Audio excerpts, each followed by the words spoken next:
You gave up a TV job to start a podcast in your basement. If that doesn't scream midlife crisis, I don't know what does. It was Championship Sunday here in Indianapolis.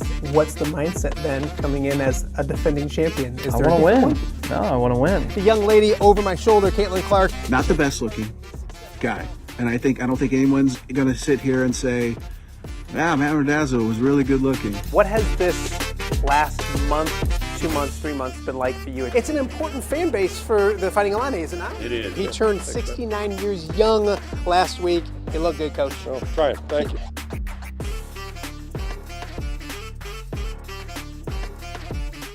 Welcome to Off the Air with Matt Randazzo here on a Tuesday in the Quad Cities. Tuesday, January 20th. Thank you guys so much for joining us. Our first show of the week. We took yesterday off, the holiday. Kids were out of school, and maybe most importantly, some internet work being done in my area. So I didn't know if I could trust the internet. And if you're doing a internet-based show, it's important to have it. Actually, it paid off because I had no internet at the house from about 10 a.m. yesterday to just before the start of the national championship game. So good reason we didn't do the show. That worked out, and good that it got back in time so we could watch a really good national championship game between Miami and Indiana. We'll talk about that and the Hoosiers winning the national championship in just a few moments, but we'll start by welcoming everybody to today's show. Hopefully everybody had a great weekend, a ton to talk about. One of the bad things about not doing a show yesterday was that there was a lot to talk about from over the weekend. So we'll get caught up today and a whole bunch more. A really fun show planned for you. If you're watching us on YouTube, thank you for doing that. We appreciate it. Make sure you're subscribed. If you haven't subscribed, do so ASAP. I tell people all the time, subscribe does not mean give me any money.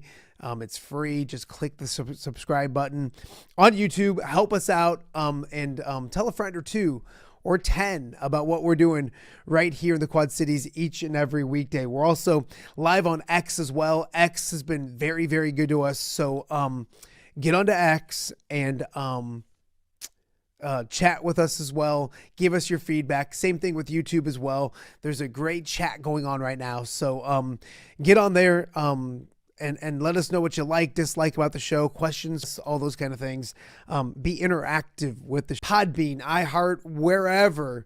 Put an Off the Air with Matt Randazzo, and you can check out the show each and every day. Right when I get done with the show, it goes right up onto the audio podcasting platforms as well. And then also, as always, welcome to our viewers from Central Iowa, up in the Des Moines area. It's on WHO streaming app every single night at 7 p.m. So thank you guys for watching and giving good feedback and all those kind of things as well. As we mentioned, we want to be interactive, so we've got some fun poll questions we got up on my Twitter or X account right now, so we'll get to go those in just a second. But a rundown for what we have coming up on today's show. We'll talk a little bit about the national championship. Our good friend James Sahara will join us probably tomorrow on the show. The biggest Indiana fan I know, but Indiana, your national champions. We'll talk about that in just a matter of moments. Our first guest will be Kyle Huesmann from the Hawkeye Report. You'll see Kyle on here a lot this time of year, and for very good reason. One, the Iowa women's basketball team out to a perfect 7-0 start in Big Ten play. They picked up another big victory on Sunday night at home. It was tough because if you're an Iowa fan and the Bears game going on at the same time, there was a lot to watch on Sunday. Iowa knocks off Michigan State, beating a ranked opponent. We'll talk about that and look ahead with Kyle Huesmann as well, coming up in just a matter of moments. Also on the show today, we're going to talk a lot about the Bears. I'm kind of glad I didn't do a show yesterday because I didn't want Bears fans to think I was gloating. I'm a Lions fan. I dislike the Bears. The Lions weren't in the postseason, so I get all that. That's the first thing I get. But the national nightmare that is the Chicago Bears are officially over. It was a wild season. A crazy one, ups and downs, crazy throws from Caleb Williams. He did it again on Sunday. We're going to break it all down. Bears fans, you're going to want to watch because it's not just me being an idiot. Lorin Cox from Locked On Bears is going to join us later in hour number one, with a great conversation about the Bears this year, what went right, what went wrong. Caleb Williams, we'll talk a lot about him. We'll talk a lot about Ben Johnson, and then we'll look at the future as well. Where will the Bears change and get better? I kind of think a little differently than everybody else. And yes, the defense needs to get better, but Ben Johnson's an offensive guy. And the Bears in the playoffs, they played 9 quarters. We'll count that overtime as a quarter. They played 9 quarters of football. You take away the 2 quarters in the second half against the Packers, the other 7 quarters, they scored 20 total points in nearly 2 games. 7 quarters of football, a Ben Johnson offense scored 20 total points. I think he wants to upgrade. I'm not saying the Bears players on the offensive side, their young ones aren't good. They will get better and they'll play better in the future. I still think running back is a thing, and I think he wants a home run hitter someplace. I don't know. We'll talk all about it. Lorin Cox, Locked on Bears, coming up later in hour number 1, going into hour number 2, probably with Lorin. And then we're going to wrap up in our second segment, our Ness Guess segment. We'll let you know who won week 18, which was a little bit ago. And then I have to pay the piper. We gambled. It was a great wager. Ness and myself, the loser, took a pie in the face, and then somewhere along the way, my youngest Carson got involved, and he was involved with it. Unfortunately, I lost again. So Ness and Carson will get to take this pretty little face of mine, or probably ugly little face of mine, and slam a pie into it. And it's must-see TV. Thank you to Hungry Hobo, an amazing sponsor of Ness Guess. We brought Ness Guess back this year. 37 years in the Quad Cities doing it. It had been gone for 6, I think, 5 or 6. And we brought it back with OTA, and we had so much fun doing it. Thousands of entries this year. And it was not easy to find sometimes because you had to find the link on my social media. By next year, we're going to have a nice fancy website that people can go do it on there. But it was so much fun. Ness and I had a blast getting together at Hungry Hobo every single week and recording a segment for you guys. And you guys played along as well and had a blast. So we'll wrap that up coming hour number 2 of the show as well. All of that and much more. So hopefully you guys are in for a fun show here on Off the Air with Matt Randazzo. We'll start with the national championship game, and it's official. For the 3rd straight season, the Big Ten has won a national championship. The Indiana Hoosiers are national champions. They've won it in football now. 50 years ago this year, they won it in basketball as well. So 50 years apart, they are national champions in 2 different sports. You look at this program. Up until about 4 or 5 weeks ago, they were the losingest program in college football history. They finally got rid of that a couple weeks ago, I think 4 weeks ago. They win the national championship. Kirk Cignetti comes to Indiana and says, "Google me, I win." And basically in his acceptance speech, basically he spoke at the basketball game after he got announced, and he called out Purdue, which is easy, but then he said, "Ohio State, Michigan State, we're coming for you too." And he did. 27-2 since he took over, which is wild. That place went from being empty and awful to now national champions. He did it his way. He brought his guys in, and he's celebrating this morning. Indiana national champions. Of course, a little sidebar from that, making Iowa fans feel better. I don't know if it makes you feel better or more frustrated, but the team that was the closest to beating Indiana this year was arguably the Iowa Hawkeyes. They got the ball back after an interception, under 3 to go, round 3 to go, with tied at 13. They couldn't convert the first down on a screen pass, end up settling for a field goal with time left on the clock, missed the field goal. Indiana goes down, scores the touchdown. Safety late, didn't matter. 20-15 was the final score. So some Iowa fans, and I get it, are like, hey, that's how good Iowa was, is they had the national champions on the line, on the ropes, and they just missed. Some might look at it as, man, if they win that game, Iowa's probably in the playoffs this year and maybe winning a game or 2, whatever it may be. I do think Iowa was playing some of the best football in the entire country when they got towards the end of the season, when they beat Vandy and all those kind of things as well. So congratulations to Indiana, your national champions. Congratulations to James Zahara. We had him on last week, chief meteorologist at WQAD, longtime good friend of myself. We'll get James on the show probably tomorrow. I don't know if it can get him out of bed after he celebrated last night, and I totally understand that. So congratulations to the Hoosiers. They're your national champions. College football notes: the Big Ten schedule will come out sometime this week. I don't know exactly when. we'll cover it. We'll get Pat Anger on here to talk about it or something like that. But Tom Kakert, something like that. But the Big Ten schedule, we know who everybody's playing, Iowa, Illinois, all those kind of things. We'll know the actual schedule, the dates, all those kind of things coming up later this week as well.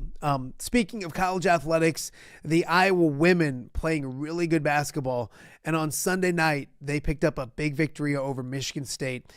Led by 17 at one point, ended up holding off the Spartans and winning. They're now 7-0, and we have plenty to talk about with a familiar face right here on Off the Air.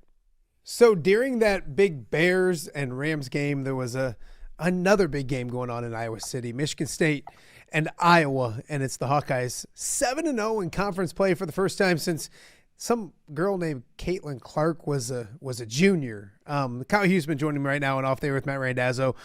Kyle, before we get into the heart of the discussion, I know you love football. I know you're a professional and you're out there covering the Iowa women. How did you balance a little football and Iowa women's basketball on Sunday? I did. I don't know if balance is the right word. I didn't really end up watching a ton of the Bears Rams game. It was on. It obviously started before the Iowa women and Michigan State played. So they had it on the media room. So I checked it out for a bit in there, and then I had it on my iPad next to my laptop during the game. So it was there. I can't say as I was like watching every play or even every other play. But I saw some of the important plays. I saw Caleb Williams crazy, whatever, run back to the 40-yard line, just throw a Hail Mary to the end zone play. That was pretty crazy. But yeah, I wouldn't call it balancing watching the basketball and the football, but I certainly had my eye on what was going on in the football game. Absolutely. You had a good basketball game going on at Carver Hawkeye Arena. 2 top 15 teams, 2 teams that were playing really good basketball coming in, and 2 teams that were trying to figure out who that second or third best team in the Big Ten may be, and both in the mix. I guess I'd like to start with you. Headlines. What did you take from Iowa's 7-point victory over the Spartans? Iowa now 7-0 in Big Ten play. Yeah, I mean, it was certainly a big win, and obviously it's a big one because Michigan State came in at 6-1 in Big Ten play. We had talked about it earlier in the week. They beat Illinois. They went on the West Coast. They beat Washington and Oregon, and then they came back and they beat Nebraska and East Lansing.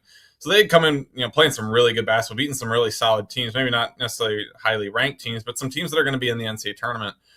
Playing some really good basketball, and Iowa for the most part in that game controlled it. I mean, the first quarter is for the most part back and forth, and then Iowa kind of took control in the second quarter, took a 12-point lead into the half, and got as large as 17 in the third quarter. And yeah, they had to hold on a little bit late.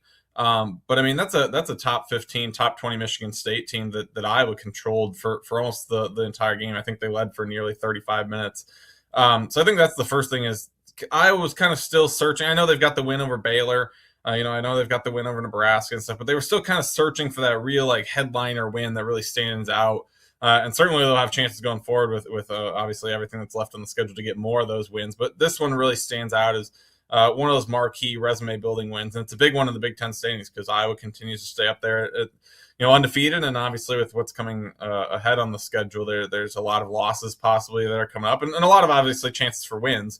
But anytime you can continue an undefeated streak and stay up there with UCLA, who's the only other undefeated team, that's pretty big. But headlines in terms of performance, I mean, Hannah Stolke obviously stands out. Ava Hayden was really good, and Addie Deal played well in the first half of that game. But yeah, I mean, overall, just a big win for Iowa at home to kind of continue to hold that home court advantage. A game that I thought coming in was somewhat of a toss-up, but Iowa, like I said, really controlled it for the most part. The other big headline to me would be the fact that Iowa was able to hold Kennedy Blair, Michigan State's leading scorer in conference play, held her to 4 points on 2 of 5 shooting. Iowa's just done a phenomenal job on the opposing team's primary score over the last two and a half games. You go back to the Indiana game, they held Shea Chesky to 2 points on 1 of 11 shooting in the second half of that game. And Katie Fiso, Oregon's leading scorer, was 4 of 16 and had I think it was second lowest point total of the season, had 9 points in that one. And then obviously holding Blair to just 4 points. It's been really impressive what they've done on the opposing team's primary score over the last, like I said, 2.5 games. You look at how they started, Kyle, and how important was that? A good crowd, once again, obviously, Carver Hawkeye Arena. It had a big feel game to it, and to get out to a good start and get that crowd involved the way they did. Kind of talk about the start, because you mentioned it. It was 13 in the third quarter, and I'm thinking, my focus might go all to the Bears-Rams game in the Randazzo basement. How important was that start? It's an impressive way to get things going.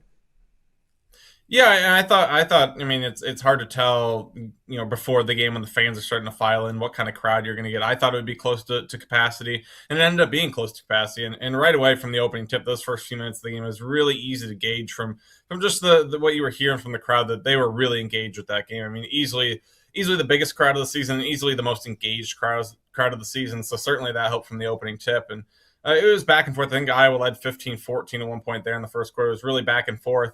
And then obviously there at the end of the first quarter, I mean, Chit Chat Wright pulls up and hits a half court shot. And that certainly amps up the team, amps up the coaching staff, amps up the crowd. And I think that kind of propelled Iowa into that second quarter. They had a really good run late in the first half. Addie Deal had a big shot right before the half. Chit Chat had a pull-up mid-range jump shot that went down. She got fouled on it. And Iowa finished the half on a really strong note and was able to take a 12-point lead in the halftime. And the other thing that happened in the first half that was huge is they got Grace Van Sluten, Michigan State's second leading scorer. You could even call her their best player, honestly.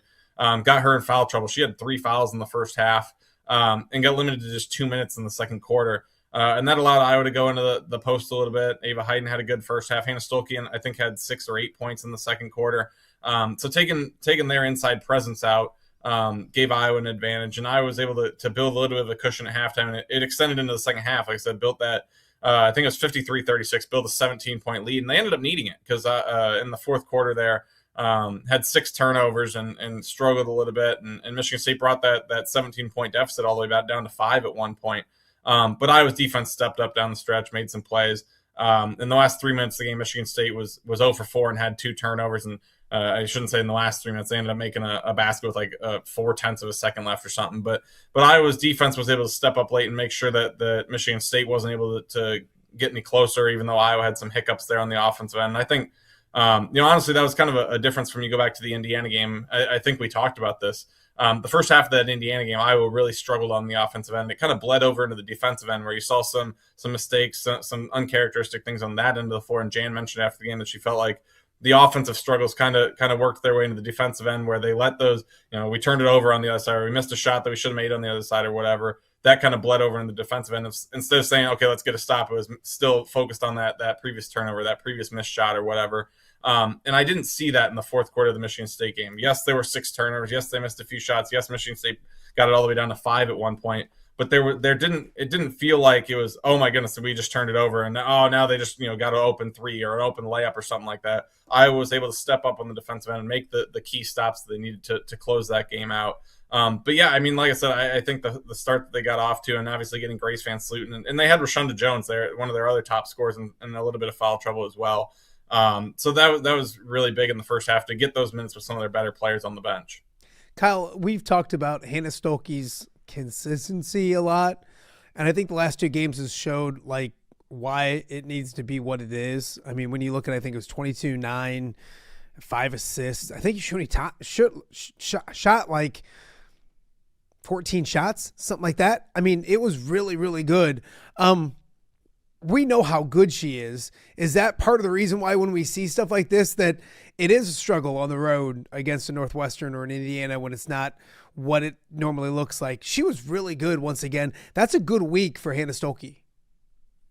Yeah, I think like you go back to, I mean, even before the Northwestern game, she had a stretch of about 4 games where she played really well. I think it was Lindenwood, UConn right before the Christmas break, and then came out of the break, had a decent game against Penn State, and was really good against Nebraska.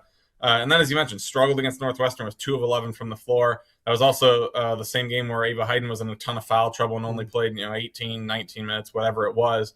So that's kind of why Iowa struggled in that game. And then Indiana, Hannah had a tough first half there. Picked it up in the second half, and they played well. And then obviously it's played well the last 2 games against Oregon and Michigan State. I've said it a number of times, whether it's in articles, whether it's on here, whether it's on the podcast with Tom. I've said that Ava Hayden is the most important player on the Hawkeyes team because of the fact that what she can do from a scoring standpoint. You look at her per 40 minutes numbers; she's averaging a ton of points per 40 minutes, ton of rebounds. You look at some of the advanced stats. The offense plays really well with her on the floor. The defense plays really well with her on the floor. That's why they've needed her to stay out of foul trouble and get better at staying out of foul trouble. And I think she did that for the most part against Michigan State, did it against Oregon. But the most important player on this team in terms of how Iowa gets closer to their ceiling is Hannah Stuelke. Ava Hayden can be a fantastic all Big Ten first-team player, but if Hannah Stuelke is inconsistent from night to night, I think this is the team that you look at that Northwestern game. All it takes is Ava Hayden to get in some foul trouble, and if Hannah's not on their game, they can lose to, or at least be in a game with almost anybody in the Big Ten in terms of the bottom, like a Northwestern or someone like that. But then you see Ava Hayden have a good game. You see Hannah Stuelke have a good game. And even though Taylor McCabe is 3 of 11 from 3-point range and Kylie Feuerbach's 1 of 5 from 3-point range, I was still able to go take down a top 15 Michigan State team.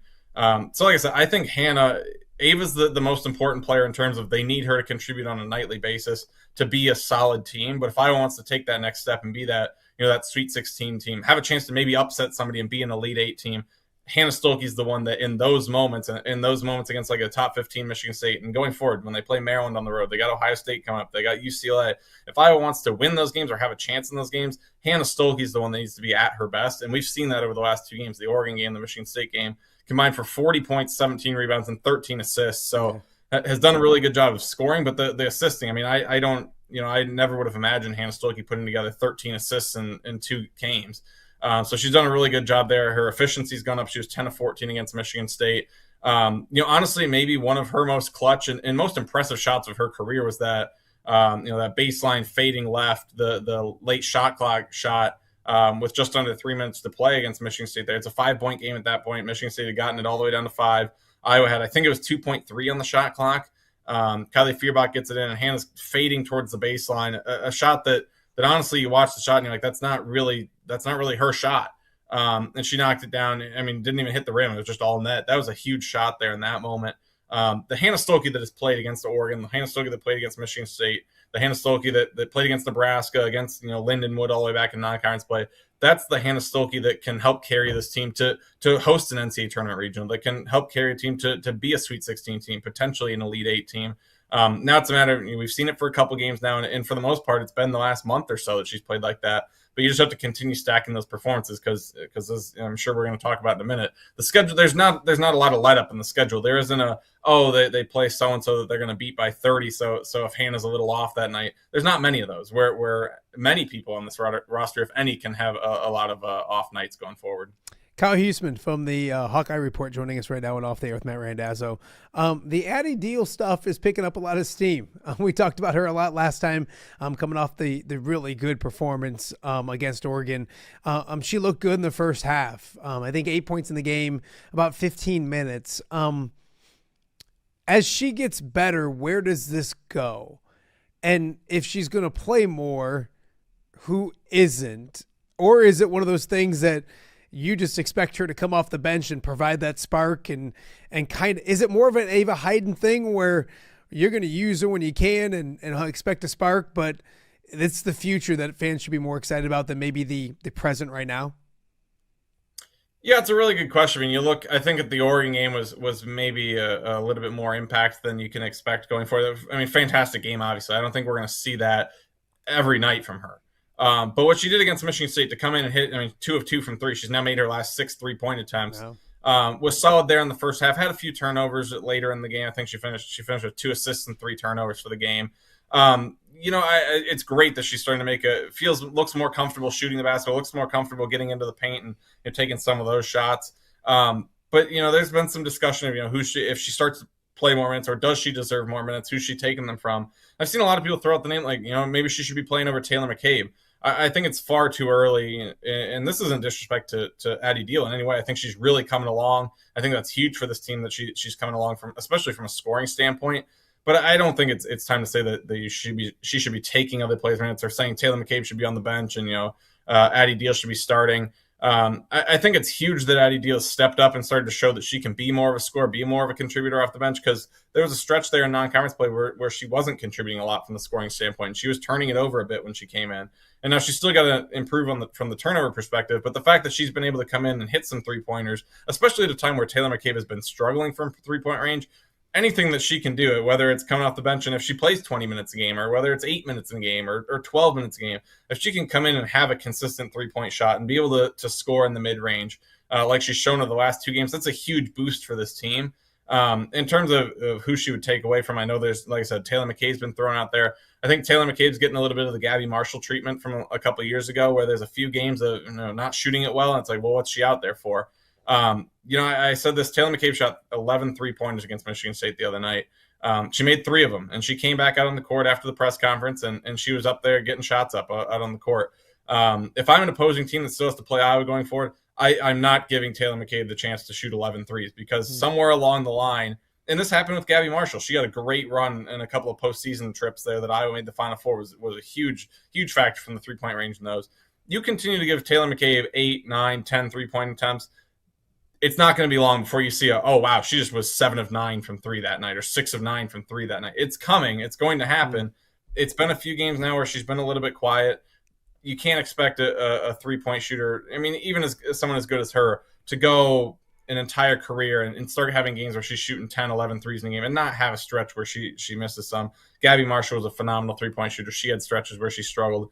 It's just going to take one of those nights where it starts to fall for Taylor McCabe, where maybe she has a 5 of 6 night or a 5 of 7 night or something like that to snap out of that. And Kylie Feuerbach's been, she had 4 turnovers the other night against Michigan State, but her impact on the defensive end has been great. She's really been good from in terms of assist to turnover ratio when she's been healthy.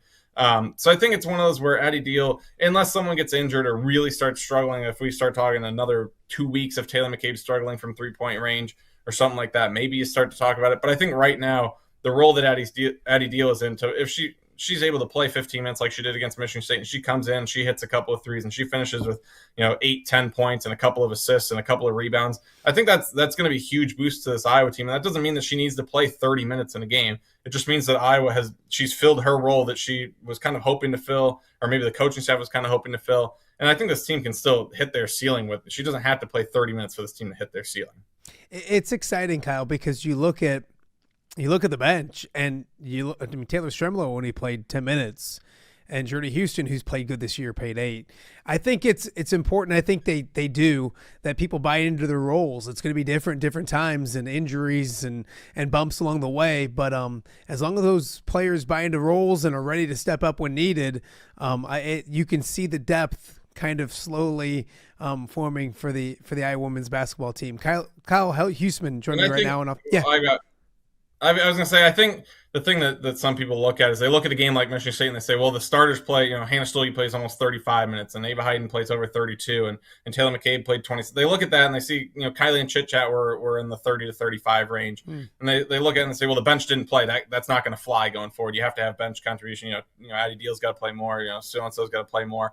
There's going to be games, and this goes back to the, Addie Deal might play 10 minutes. She might play 20 minutes. It's the same way with a Taylor Stremler or Journey Houston.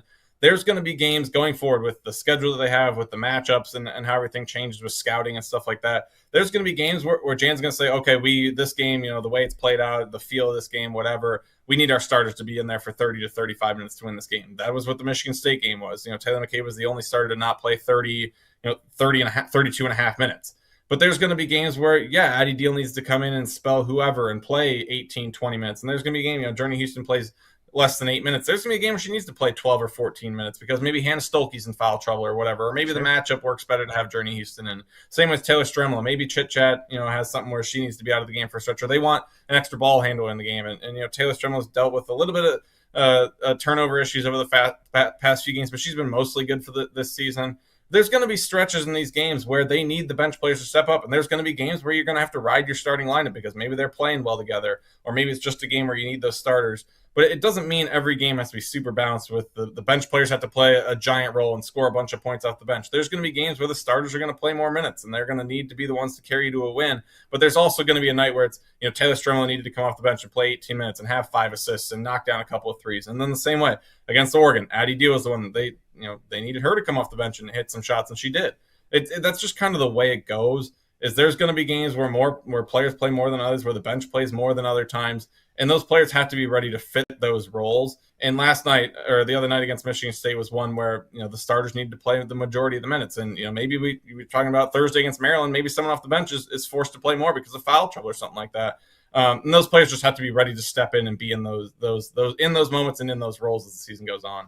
Absolutely. Kyle Huesmann from the Hawkeye Report joining us right now and off the air with Matt Randazzo. Let's move on and look ahead. It's a big week, a road game on Thursday, and then back at home again this weekend.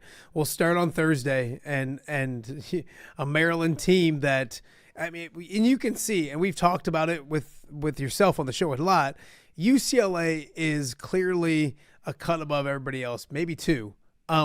And it showed the other day. They hosted Maryland. UCLA won by 30, I think. So I don't love the spot for Iowa. I think Maryland's a good basketball team. It's at home. They're coming off a 30-point loss. I'm that, and I hate to be that guy, but I am that. Boy, it just feels like Iowa's due to lose the basketball game. With all of that being said, I think Iowa's got plenty to gain and not a lot to lose. If you said to me, Iowa lost on the road at Maryland to to suffer their first Big Ten loss, I don't think it's the end of the world. Your thoughts on Thursday? Because I think it's, I don't know, mulligan, but I think Iowa's got little to lose and a lot to gain on the road against Maryland. Yeah, I think you look at the beginning of this stretch. The beginning of this stretch of ranked teams, tough games, whatever you want to call it, started with the Michigan State game. So Iowa getting that win and getting that stretch of ranked teams. They get Maryland, they got Ohio State, they go USC is not ranked, but then they get UCLA after that. It's a stretch of some really tough games. So to get Michigan State first and get that win was huge. And yeah, you're right. Maryland is in a weird spot where they gave up 89, almost 90 points at home against Ohio State. They go out west and they did beat USC, but it was 62-55. It probably didn't feel real great to win a low-scoring game. And then they lose by 30 to UCLA. So they come back home. It's a team that you would think is going to be motivated coming off of really what's, that's a Maryland program that is not, shouldn't be losing to anyone by 30. I mean, Brenda Freese runs a really good program out there. If they're not coming back from Los Angeles, even though knowing that UCLA is one of the best teams in the country, probably by far and away the best team in the Big Ten, that's a Maryland program that should probably be embarrassed by that loss a little bit. And that's a College Park is a place that Iowa hasn't played well, historically. They're 2-8 there all time. And they've had some losses. They're not just losing there by 5 points. They've had some games that they've lost by 25-30 there. And Caitlin's team went out there and lost by, something like 25-30 points a couple of years ago. And that first Final Four run, that was their last loss before the national championship game. So it is a weird spot to go out there with Maryland, kind of coming off that loss.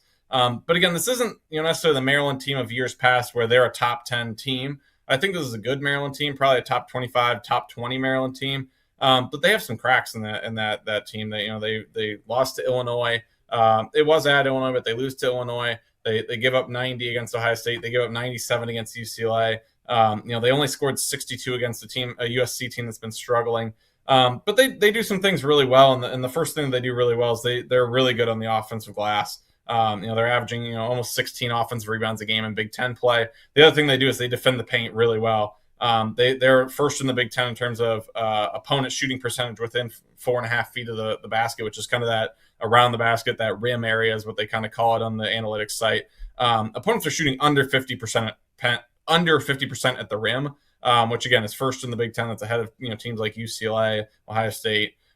So Maryland does a really good job of protecting the basket.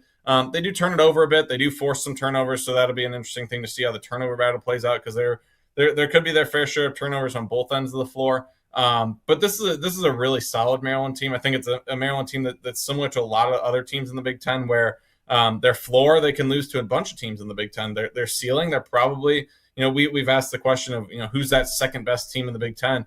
I think Maryland at their best is probably the second or third team in the Big Ten. Michigan's in that conversation. Ohio State's in that conversation. Iowa's certainly shown that they're in that conversation. But it's kind of one of those where it's, what Maryland team shows up that night, what, Michigan team shows up that night, what Ohio State team shows up that night to know who's that second best team. And this does feel like that spot where coming off a 30-point loss to UCLA, it wouldn't be surprising to see Maryland come out and have one of those performances where you're like, that is a team that could be the second or third best team in the Big Ten. But Iowa is certainly, like I said, in that conversation. So if Iowa comes out and plays, you get a Hannah Stokey that can go out the same thing. Especially if you get Taylor McCabe going from 3-point range. This is certainly an Iowa team that can go win on the road at Maryland.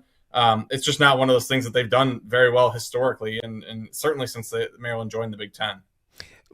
take these next two games, and then it's obviously the road trip out to the West Coast, to California, to LA. 1-1, are you happy? Obviously 2-0, you're thrilled. How do you approach it? Not Iowa. Iowa's obviously looking to win every game, but if you're an Iowa fan, are you happy with the split here in this next couple games? I think so, just because of the way that, Ohio State, like I said, is Ohio State's a team that coming into the year I was, not high on. I thought maybe they were lacking a little bit of depth. They've certainly proved people wrong. They beat West Virginia in non-conference play, who's ranked 22nd. And in Big Ten play, they beat Maryland. Like I said, they put up almost 90 there. They just beat TCU over in the Coretta Scott King Classic, in the MLK Day Classic, whatever they were calling that. They beat TCU, who's ranked 9th in the country. So that's certainly a huge win that really propels Ohio State forward. They're ranked 12th in the country right now. And then you talk about Maryland, maybe not quite the Maryland of years past, the Maryland that you think of when you think of Brenda Freese's teams, but certainly still a really talented team. And like I said, at their peak, Maryland could very well be the second best team in the Big Ten, but so could Ohio State. So I think if Iowa comes out of this week, whether it's they go on the road and they beat a Maryland team on the road that they rarely ever win in College Park, I think that would be a huge win if that's their one win. And if they lose to Maryland, but they turn around and bounce back and get a win over an Ohio State team, that certainly looks like they're playing like a top 10 team right now. I think whether it's 1-1 with a win over Maryland or 1-1 with a win against Ohio State, I think you'd have to feel really good, because I would be sitting there at 8-1 in Big Ten play. Obviously we don't really expect UCLA to take any losses. I don't know if they're going to go undefeated in conference play. But they're certainly not going to lose more than one game if they do lose a game. So I think it's going to be hard to win a Big Ten regular season title. But if Iowa goes 1-1 and they're 8-1 going into that West Coast trip, I think they feel good, especially with the fact that they get USC first on the West Coast. So you get a chance to the more winnable game of the two to get that one first. I think if Iowa goes 1-1 this week, I think fans would have to be happy about it. Kyle, before we let you go, the Hawkeyes picked up a commit for the class of 2027. Jada, is it Siebert or Schubert or? I've still got to check on that. I someone asked the question to me today, and I have not.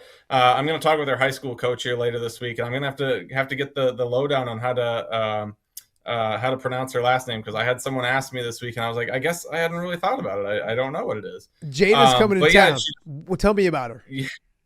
She just committed the other day. Kind of a little bit of a surprise, to be honest, just because someone that it's the time of year where a lot of 2027s or I guess those juniors in high school are taking a lot of unofficial visits, kind of starting to narrow down where they want to do official visits at for next summer.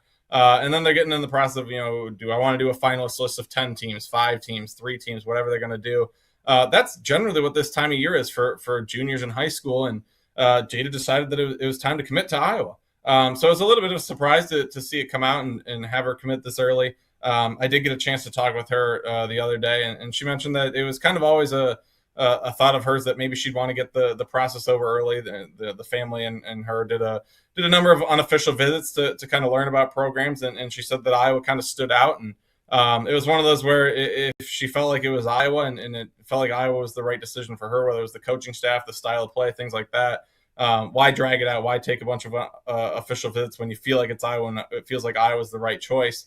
So a big commitment for Iowa, a 4-star commit out of Wisconsin, which Iowa's had a ton of success with Wisconsin over the years. Whether you talk about Megan Gustafson, McKenna Warnock, Taylor Stremmel is currently on the Iowa team. You go back, Samantha Logic is from Wisconsin as well. So Iowa's had a bunch of really good players from the Wisconsin area. Like I said, I'm going to talk to her high school coach, who's a former player at Minnesota, played in the WNBA. So she's going to have some great insight on what Jada can bring to the table for Iowa. How she feels like her game can translate to the collegiate level, and what she can bring in terms of both offense and defense. So excited to get to talk to her later in the week and have some insight for fans in terms of a little bit more in depth on what Jada could bring when she comes to the team in a couple of years. But yeah, I think it's a good pickup. Like I said, a 4-star commit. But yeah, just kind of a bit of a surprise to get that in the middle of the winter for a high school junior to commit. But after Iowa fans and the Iowa coaching staff had to sweat out McKenna Velichko all the way to the very end, almost to signing day, I think the coaching staff and the fan base is probably pretty I'll happy take to it. get that first commit on the board for 2027, well ahead of what you would have expected. No, they'll definitely take it. I'm looking at Kyle's article right now on the Hawkeye Report, so go check out his article with Jada and much more. You got a busy week once again. I appreciate it. I'll probably talk to you again next week. Or not next week, maybe even this week with everything going on. Always appreciate it, Kyle, and we'll catch up again soon. Thanks, buddy.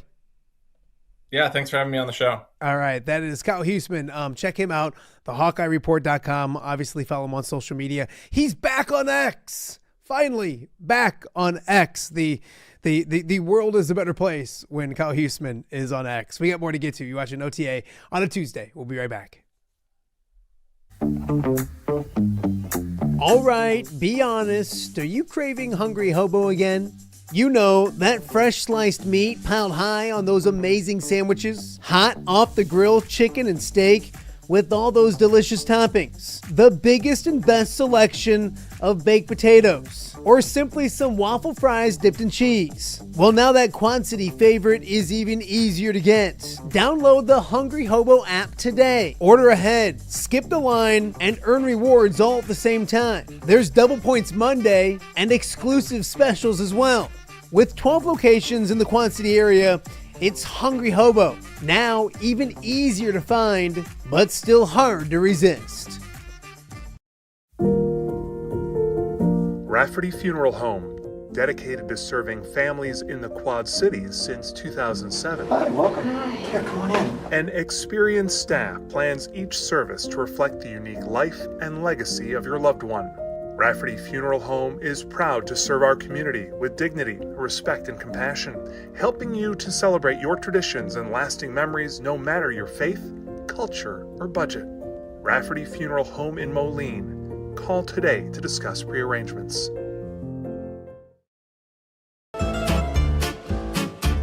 When it comes to quality, convenient pizza, Godfather's Pizza in Silvis has you covered.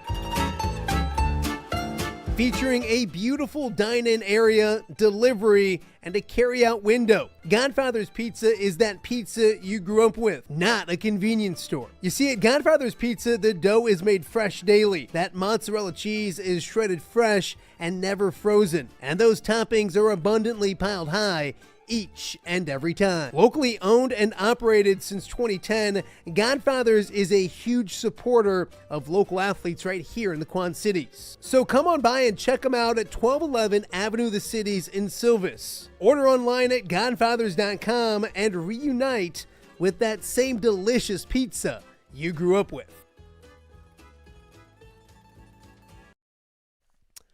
Welcome back to Off Day with Matt Randazzo here on a Tuesday in the Quad Cities. What a weekend of sports. What a weekend and what a season it was for the Chicago Bears. One reason I wanted to do a show yesterday was I really wanted to talk about the Bears game. And it was funny because when Caleb Williams made that incredible throw, that incredible Hail Mary in the fourth quarter, I was like, I got to do a show. I got to figure out a way to do a show because I don't want to be that guy that doesn't do a show after, because they were going to win. Like they were definitely going to win. And then they got the stop they needed in overtime. And I thought, well, they're definitely going to win. Obviously, Caleb throws the interception. The Rams get the field goal. The season is over for the Chicago Bears. It talks a great season. It was a wild ride that Bears fans will remember. As a Lions fan, I'm glad the national nightmare that is the 2025 Chicago Bears is done, but it does. You look at the future, and there's so many question marks on how they move on, how they look next year. There's regression in the NFL. There's also windows of which you can do certain things, as people say. I'm not a big windows guy per se. If you do it correctly and build it correctly, you can be good for a while. But there is so much to talk about with the Chicago Bears, both good and bad. So we will do that right now with one of the best in the business. So let's talk Chicago Bears with the voice of Locked On Bears on the Locked On Sports Network. Lorin Cox joins us once again. Lorin, thank you for doing this. I can't imagine a crazier month, well, heck, season, but this has had to be a crazy fun ride for you guys. it feels like every game is a new game that like you've never seen before, right? It's like how are they going to top this next week? And then they find a way to make it even more improbable and impossible. And of course, like, finally coming up short against Los Angeles Rams, and yet we still got that miracle moment in the fourth quarter that in some ways, like, still scratch that itch of like, what is Caleb Williams and Ben Johnson going to pull out this time? They pulled that out. They just couldn't, finish in overtime. But like, you still got that satisfying moment of like, holy crap, I've never seen a quarterback in this uniform or really any quarterback make that kind of throw he did on fourth down to tie it at the very end. When I want to talk about the game itself first, and then I want to look big picture. But when you look at that game itself, and it's crazy because I thought that it was going to be a shootout, but I think the weather kind of affected everything. I think Matthew Stafford, heck, I'm a Lions fan. He's obviously really good. He's an MVP candidate, might win it. I think it affected a lot of things. What was your feel coming in? And then I think you could tell by like the first or second quarter that this was going to be more of a slugfest than I think people thought. Yeah, I also expected a little bit more of a shootout just because the Bears defense had not looked particularly good recently. The Rams secondary especially had been vulnerable, and the feeling was like, well, maybe this Bears offense can get rolling, and it was going to feel more like when the Bears played the 49ers late in the season, it was like 38-35, or was it 41-38? Anyway, a huge high-scoring game. The joke I was using all week was that I think the final scores were going to be higher than the temperature at the stadium, but I actually don't know where that landed. I think they did still end up being higher, but only just barely at 20-17. But no, I think a big part of that was definitely weather related, but I think the Bears made a lot of good adjustments defensively. That they started in the second half against the Packers and continued into this game against the Rams in a way that I wasn't necessarily expecting. Because we've seen the Bears defensive coordinator Dennis Allen kind of start every game the same way and kind of be a little bit stubborn and saying, hey, we're going to play a lot of man coverage and 4-man rush and kind of sit back, and then at halftime they'll figure things out. But in this one, he kind of came out a little bit more proactive, a little more aggressive, and I think that kind of surprised the Rams a little bit, and they had to adjust to that over the course of the game. And then the Bears ran into their own offensive struggles as things went on, and it requires a big fourth quarter comeback again just to get them into overtime. But no, I was surprised how vulnerable the Rams ended up looking, and it felt a little bit validating, I think, for the Bears to feel like they played a Super Bowl quarterback, Super Bowl MVP, a Super Bowl head coach, and an MVP potentially at quarterback toe-to-toe all the way into overtime. I thought it validated Chicago a little bit as like not some team that were frauds that found a way to barely squeak their way into some of these wins, but no, like they could actually go for 4 quarters against a good team. It's funny, Lorin, because if you would have told me Saturday or Sunday that the Bears gave up 17 points after 4 quarters, I'm like, holy crap, the Bears are in the NFC Championship game. Like, that was a recipe for success. It didn't. What went wrong? You mentioned the offense, and we'll talk about the Caleb heroics and all those kind of things. What went wrong with the offense for the majority of the game? It's funny because social media is amazing. And there's people I can't fathom ripping Ben Johnson. And then there's people cranky. Where did it go wrong with the offense? Or is it give credit where credit's due? And the Rams have a good defense. They get a good front four.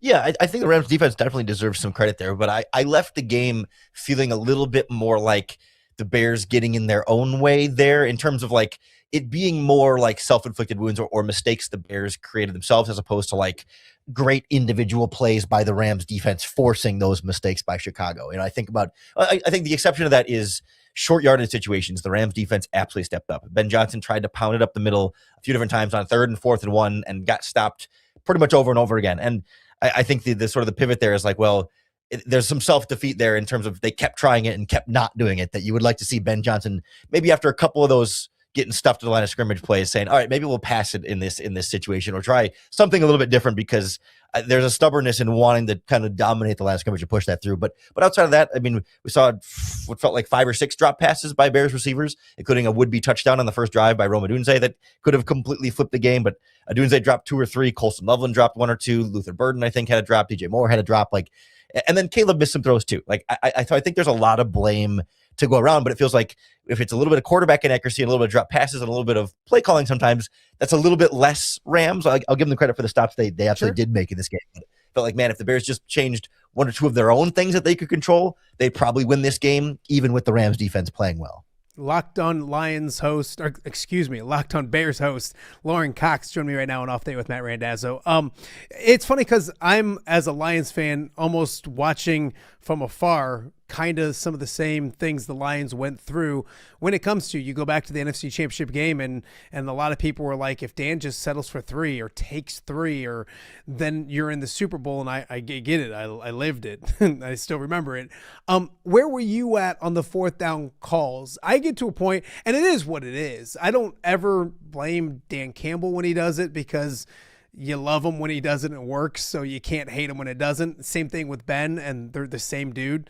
But when it comes to those kind of things, I think there's a feel to a football game where it probably by the end of the first quarter, you realized this wasn't 37-34. This was probably in the teens or 20s, and points are valuable. Your thoughts on the 4th down decisions? Do you take points when you can? Obviously easy for us to do the day after, this 2 days after, but your thoughts on the 4th down decisions? Yeah, I think there's a couple aspects of this. That one, like first 2 drives of the game, he goes for it on 4th down, right? First one ends up in an interception. Second one scores a touchdown on that 4th down play. And so it's easy when you see the interception play and there's a 4th down later in the game, they don't convert. It's like, oh, well, you should have taken the points there. But if he had taken the points on the second drive, then he's not getting a touchdown. He's getting a field goal there. And so like 1 touchdown is greater than 2 field goals. So the math has to be kind of like, you got to get 1 touchdown for every 2 opportunities you would have had to settle on a field goal. So I don't mind in those specific situations where like you're already in or right at the edge of the red zone. So like the opposing offense is going to have to go 80 yards plus whether you get it or not. First drive, I think they were at the 21-yard line. Second drive, they were inside the 5. So it's like, if you don't get it, it's going to be a long field. I would question it more if he was going for it at the 50 or in his own territory, where it's like, that's the super aggressive. Like if the decision was go for it or punt and he was going for it too much and not getting it, that would be a little bit harder for me in this game. But when you're already down there, I think you got to stick with your offensive identity a bit and say, hey, we've been going for these all season. I want this offense to know that I trust and have faith in them and will push forward, and also use it as a way to say, hey, I have faith in my defense as well, that if they have to take over right away on the field here, that they can make a stop or two. And they did find some ways to make stops in this game. And I think there was a little bit more trust on defense in that regard. The exception to this came at the very end of the game, right? They score the game tying touchdown. And instead of going for 2, he takes the extra point. And I find myself okay with that too, only because we had seen them struggle in those short yardage goal line situations in the game, that like they had been stuffed on 3rd and 4th and short earlier. And even the drive before that, they had 4th and goal and went for it and didn't get it because they tried to throw something over the middle and it was a pass broken up. So I can kind of understand that by that point in the game, you've been going for it and you've seen it not work enough, that, okay, now we're going to take the points and trust our defense in overtime. But early in the game, I understand wanting to keep the foot on the gas and saying, hey, the offense is moving the ball. Let's get it across and go for 7 here. It's funny because it reminded me of the Packers' first game at home where they went to overtime and won, where they scored late and I thought Ben would go for 2 and try to win that game. They didn't. They went to overtime. Caleb hits the pass. The rest is history. I'm an old school guy that thinks that if you're on the road, go for 2, get out of there with a win. But if you're at home with momentum, I was surprised by a lot. I thought Sean McVay, the fact that it was 3rd and 9 with 2:07 to go and you have the MVP back there and you just hand the ball off, like, what do you, like, you're asking for it by giving it back to that team.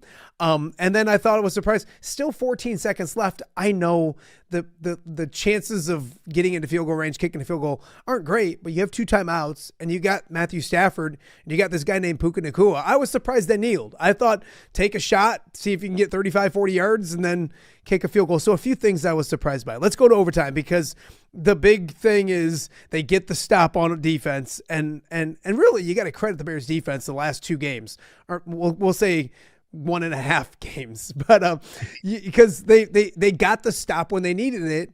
That ball goes back to the Bears and they get to midfield and it's a done deal in my opinion. The interception everybody is talking about, from your opinion, from your eyes, where did it go wrong? I think Bears fans are a little protective of, I'll scrap that. I think Bears fans are very protective of Caleb. So I don't know if it's overreaction one way or if DJ Moore quit, whatever. Anyways, your expertise, what did you see on that play? Yeah, that's one of those that, I mean, we can look at the replay and the film and the all 22 over and over again, but like and we can talk about, like, I do believe DJ Moore did not give good enough effort on that play and did not run his route correctly on that play. Like, he deserves some portion of the blame here. And I think it's truly impossible for anybody but Ben Johnson and maybe Caleb Williams, DJ Moore, people in that building, to really properly assess the exact split there, because I don't think it's fair to say that's 100% on DJ Moore. If he would have just run the route perfectly, then it would have been a completed pass and the Bears win. I don't think we can say that for sure, because we just didn't know exactly where he was supposed to be, and we don't know if the timing was exactly where it needed to be, if it was too far in front of where DJ Moore even could have gotten had he run the right route with the right effort in there. So like my kind of working theory is that, like, if DJ Moore had run it better, it might not actually have been intercepted, but could have still been incomplete. Like, I'm willing to say it was probably still a slightly inaccurate pass. We don't know how accurate, because we don't know exactly where he would have been supposed to aim for DJ Moore for. So like, how you split that blame, I tend to go like maybe 60-40 DJ Moore there, but like not a ton. I mean, I think Caleb did not throw a great ball there. I think it was open. I think the idea was open. I think the decision of like DJ Moore was running into space and there was a clear out route that was supposed to make that a little bit more open had he run it properly, but because of the angle he took, the safety could break on it better. So like, DJ Moore made Caleb Williams' throw look worse, but I don't think that means then it was 0% Caleb's fault. Like, we don't know how accurate it would have been had DJ Moore even been in the right spot that he was supposed to. Lorin Cox from Locked On Bears joining us right now on Off Day with Matt Randazzo. I would agree. It's a fascinating subject that, and everyone knows I don't like the Bears, so I try to be as unbiased. And I tell people I'm usually right, but going against a Bears quarterback in history has been a pretty good idea. It usually turns, but by no means do I think Caleb is bad, by any stretch, but it's like, you look at some of it. So I go 9 quarters of playoff football because I count that overtime as another quarter almost. It was almost why they had the clock running. I'm not sure, because it wasn't going to end in a tie, but that's another. So anyways, 7 of those 9 quarters, a Ben Johnson offense has 20 total points. That's mind-boggling to me. You take out the Packers second half, and I know it's cherry picking stats, and I don't like doing that, but I mean, 2 straight games of 50% passing or around that area. And that's not just in the postseason. It's just been uneven all season. I'm a Lions fan. We watched the Lions game. There were 2 drives in the fourth quarter where they got their 16 points. Other than that, a Lions defense that had given up a ton of everything recently looked good. That's my concern with Caleb. Now, mind you, he's set. Like, the throws he's made, the people he's beaten, aka the Packers, he's the quarterback for the next 10 years in Chicago. And I think he owned it and said, like, I need to get better foot positioning, all those kind of things. Am I wrong to not just put him in a superstar category or even a star category right away and still think the verdict's out on Caleb Williams overall as a quarterback? Am I crazy? No, spot on there, right? Like, he is definitely flawed for sure at this stage of the process. And it's a question of like, how flawed should he or should he not be at the end of year 2 in the NFL, year 1 in Ben Johnson's offense. And so I think generally, the team exceeded expectations overall as a whole this season. And Caleb, I think, at least met expectations, probably exceeded them slightly, but overall, like, we weren't expecting a finished product year 1, right? This year was supposed to be about setting a good foundation that, next year and the year beyond would be, the Super Bowl window, if you will, as it opens in year 2 of Ben Johnson. So like, to some extent, this year was about like being sure Caleb looks like he's on the right path to being the guy. And so I think you're right. Like, they've answered the question of like, he's the quarterback you're going to want around for the next decade. But what we still need to figure out is like, when his rookie contract comes up, right? Is he going to get the $50-60 million a year contract, or is he going to be in the 20, 30, 40? Is he going to push for that like top tier, Burrow Allen caliber quarterback, or is he in that second tier with, like the Matthew Stafford might be in the top tier. I wouldn't have to rank the quarterbacks, but which tier? He's in the good starter tier for sure, but how many tiers up can he go? Because we're seeing this season, in every game, he's probably just flatly inaccurate on 5, 6, 7, 8 throws a game, and that's been good enough to win, but it's been a struggle to win in some of those games that have been good enough to win. You can also point to, receivers and everyone's still learning the offense. Like, so if he can get those down to, 3 or 4 missed throws a game, then he starts to really go up a category. And if he stays at about this, where he's just going to miss sometimes, but also make some big throws, I mean, that's what that's what Cam Newton's whole career was, and he won an MVP and got to a Super Bowl doing it, but he's not remembered as like, he's not going to be I don't think he's going to be a Hall of Fame quarterback necessarily, but he was always in that like really good tier. And not to say that Caleb and Cam are the same exact type of player, but just some players are going to be a lower completion percentage for the bigger boom or bust type of quarterback play. And you can win a lot of games with that. And it's just a matter of whether Caleb can shore that up a little bit with more time in the offense, or if this is closer to his ceiling as a quarterback, which is still getting you in the divisional game and overtime away from the NFC Championship game. Do you, and I hate doing this, but we'll do it. You look at this division, and who knows who the Vikings quarterback is next year. If they run out J.J. McCarthy, I think you and I are giving high fives and saying, okay, that's cool. But I also think that coach up there, if they get some type of veteran like they did it with Darnold, they could figure something out. But let's just put J.J. in the mix, and he's probably fourth. For next season, who's the best quarterback in the NFC North? That's a really tough question.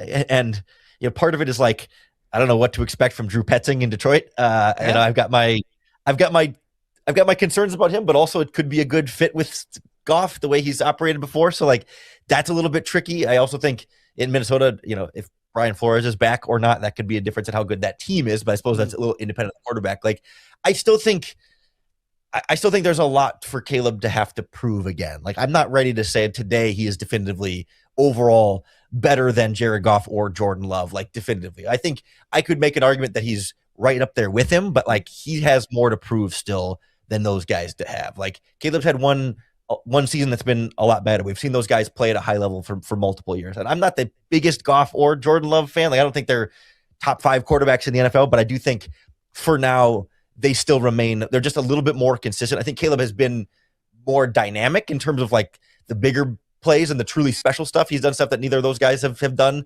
but like down to down, snap to snap consistency. Like, I've been thinking like in the loose, like PFF grade style of like every snap overall, if you're trying to equate them equally, like I would still put Caleb Williams beneath those two guys for now, but I think he is really, really close. And I think there's an expectation in Chicago that if things progress on the positive path that Bears fans all hope it will, he should surpass one, if not both of them next season, potentially. If the it factor stuff is those throws like the other two haven't had to made. Jared usually didn't have to because he was playing better earlier in the game, so it wasn't behind by that much. But that's a different. Going ahead to next season, and it's you brought up window. I'm not a window guy, and maybe you are, and you can. My explanation is if teams, I get the preference, the preference of it, and I'm not like totally against it, but if teams do things correctly and they're good organizations, they're always like the Chiefs don't have a window. They're just good. The Packers, I don't know what the window is because and it pisses both of us off, but they're always relevant. Ravens, Eagles, all those kind of things. So I think if you draft well and you build, you can be relevant, and then you just got to make sure you're healthy and all those kind of things. Do you look at this like a window? And I guess the big thing is Caleb getting paid will probably, I'm not saying we'll close the window, but it'll make the window more difficult but here's weird, and I don't understand it all, but they're talking in Detroit, listening to your buddy Matt Derry, that Goff can restructure and say 40. Amon-Ra can restructure and say 40 million. Like, I don't understand. I'm not smart enough to understand it all. So anyways, long question short, are you a window guy? And if you are, what is it for the Bears? Yeah, so I agree that the window construct is overused and a little bit flawed, and not always, people kind of just, it's lazy in a lot of ways, right? I think specifically for the Bears, right, it's not about like, it's not that the window is going to close, right? But it's like, this is the time when it's supposed to be the easiest. I think it's like, so you gotta, like, this is the time to maximize, because once quarterback is the most expensive position in football, and it is currently cost controlled by the collective bargaining agreement that limits how much you have to spend on the quarterback position right now until the end of his rookie contract. And really just the first 4 years, because the 5th-year option number is just going to keep going up and up until that's basically a big contract. And in theory, you're probably going to extend him before the 5th-year option anyway. So you've got 4 years on that rookie window where you can spend like crazy on all the other positions and not have to invest 20% of your salary cap space on your quarterback there. So it's not that like, oh, once you sign under the contract, the window closes by any means. It's just that it's it's easier to surround that quarterback with the maximum talent. And like we've seen enough of these like recent winning Super Bowl quarterbacks of like, oh, it's a lot easier for these guys when they're still on their rookie deal as opposed to as they get later in the career, unless it's a Patrick Mahomes. He's been kind of the exception. And I guess now you look at the conference championship games, I guess the Broncos and Patriots are both quarterbacks on rookie contracts, but the Seahawks and Rams are not. And I'd kind of trust either of those two teams to be better than either of the two AFC teams, regardless of who's going to get in. Absolutely. Lorin, you look at the future moving forward. And I always go like, I know Ben, and like I don't know Ben from anything, but as a Lions fan, I remember when he got the nod to be the OC and officially take over play calling. I remember all those kind of things, and I remember the 2023 season, maybe 2022, whatever it was, when the Lions first went 9-8. And they had Jamal Williams and they had DeAndre Swift, and their running game was good. And like then the Lions went out and drafted some guy named Jahmyr Gibbs and went and got a David Montgomery. And I was like, you had something good, and it wasn't good enough for Ben. And I still look at this team with the Bears, and I know the parts are exciting, but I don't think he's satisfied with the pieces he has just yet. And that's not a bash at those pieces. So don't, Bears fans, please give me some slack. But I think if there's a way, and I don't know, and maybe you can help me. Is there a game breaker on the Bears offense? Like, he loves home run hitters. He loves Jahmyr Gibbs because of the speed. He loved Jamison Williams because of that it factor with speed. I still think while the Bears will invest in defense, and they have to, and I get it, and I'm scared out of my mind that Max Crosby's in a Bears uniform next year, but that's a different conversation. I still think Ben is not crazy enough, but he's that offensive guy who needs more. I don't know if DeAndre Swift is there next year. Is this offense in place next year and we just see it under one more, season? Or is he crazy enough to say, it looks good, but hold on, guys, look at what I got now? Your thoughts? Yeah, I think there's a couple of different factors there. I mean, one, I think they believe that home run hitter is and will be Luther Burden, right? Like it's not quite all there yet, but it's like close enough that I think they'll think next year he might be the number one wide receiver in this offense, given how Rome Odunze dropped two or three key passes in this game, including a touchdown, and just he was injured for most of the season, just wasn't quite his usual self. And DJ Moore has these kind of effort question stuff. Like that's one of the other factors here is like it's not off the table that they trade away DJ Moore, not necessarily as a means of upgrading the offense. Like I don't think they will just trade him away for the sake of trading him away, but like I could see the Las Vegas Raiders being really interested in getting a veteran wide receiver for their number one overall pick quarterback and saying, hey, maybe a Crosby for DJ Moore with some draft picks or whatever would make some sense for both sides. There. God, I would hate that. As a Lions fan, Lorin, I would hate that, but go on. I'm scared, but you're right. Go on. Well, if you want a silver lining there, I wouldn't count on a Max Crosby trade happening without the Bears would have to make something else to offset it, because next year they're going to be paying Montez Sweat $25 million and their other edge rusher, Dio Odengbo, is going to cost $20 million next year. So if you add on another $30 million for Max Crosby, they'll be paying three edge rushers $75 million. Like, I don't think they can invest. I mean, I know edge is important, but like they would have to find a way to get out of one of those contracts. And there's a lot of guaranteed money in those deals. So and Grady Jarrett's owed a bunch of money on the interior. Like they've got they need to get guys in and out on the defensive line, and it's going to be expensive to do both. And that's where I wonder how much wiggle room he'll have to, move on from DeAndre Swift, for example, or move on from DJ Moore, just because you might say, well, we've got bigger fish to fry. Sure, I'd love to upgrade running back. And if you're sitting there in the first round, and I mean, Jeremiah Love's not going to fall, the Notre Dame running back's not going to fall all the way to the Bears, but heaven forbid he does. Like, I think he would use a draft pick on a running back that he sees as an upgrade there, but I don't see him making a big trade or signing a free agent to make a big splash. Could he trade up to get like they did with, like, they wanted J-Mo, so they went up and got him. Like, I just think he loves speed. And you mentioned Love, like that's a scary proposition in Chicago. Yeah, I just feel like they have a lot of big fish to fry, and like the trading up for a running back type of or playmaker thing feels like it's one last hole that we got to fill, and like this is going to be the move that puts you over the top. Sure. And so if they can get through free agency and you make a trade for Max Crosby, you clear some defensive line salary, you've got your D line is all fixed up, you feel like your secondary is good to go, you got your offensive line all set, and you feel like, all right, now you're kind of mostly set, you can make that splash move, then I think it's there. But I don't think they go into the offseason saying that's gonna be the plan or that's gonna be the big difference maker. He has been really complimentary of DeAndre Swift from the moment he's gotten here, and like above and beyond what he's complimented other players, not just like a, hey, what do you think about Swift, but like going out of his way to say, no, I really do like this guy, and try and dispel some of this idea that he hated Swift and wanted him out of Detroit as soon as he could. And plus they really do like Kyle Huesmann, their backup running back, the 7th round pick. Like I think they were the only running team in the NFL that had 2 running backs over 750 yards this season. They absolutely can upgrade those positions, but I don't think it's going to be like Ben's desperate to make that move. I think he feels like they got young weapons in Burden and Loveland that are going to take a step forward. Monungai can take a step forward. Romadunze can be healthier and get back on track, and feel like he might want to tweak things here or there, but doesn't need to rock the boat as much offensively as I think they'll want to defensively. And I agree. The one position that they're not in is to use it on a draft pick early. I mean, that's weird for Bears fans, and I'm saying that as a Lions fan. I didn't get – wait, we're in the 20s? Like, what do you mean? There's draft picks in the 20s? We're usually in the top 10. So if he had a higher draft pick, I think he'd probably be a little more intrigued maybe. Give me a name of a Bear that's currently on the roster, not going to be a free agent, that might not be there next year. You mentioned DJ Moore. Is Cole Clement going to be there next year? Is I heard the linebacker, TJ Williams, right? T.J. Edwards. Thank you, Edwards. I knew I wasn't saying it right. TJ Edwards, or who? Like, is there a guy that's a starter that's on this team that you're like salary cap or trade bait, whatever it may be, won't be with the Bears next year? Yeah, everyone's really quick to trade Cole Clement and DJ Moore, and I'm not there yet. I'll take Cole Clement in Detroit. I take him in a minute. I like Laporta, but 2 of them was great. I think you need to.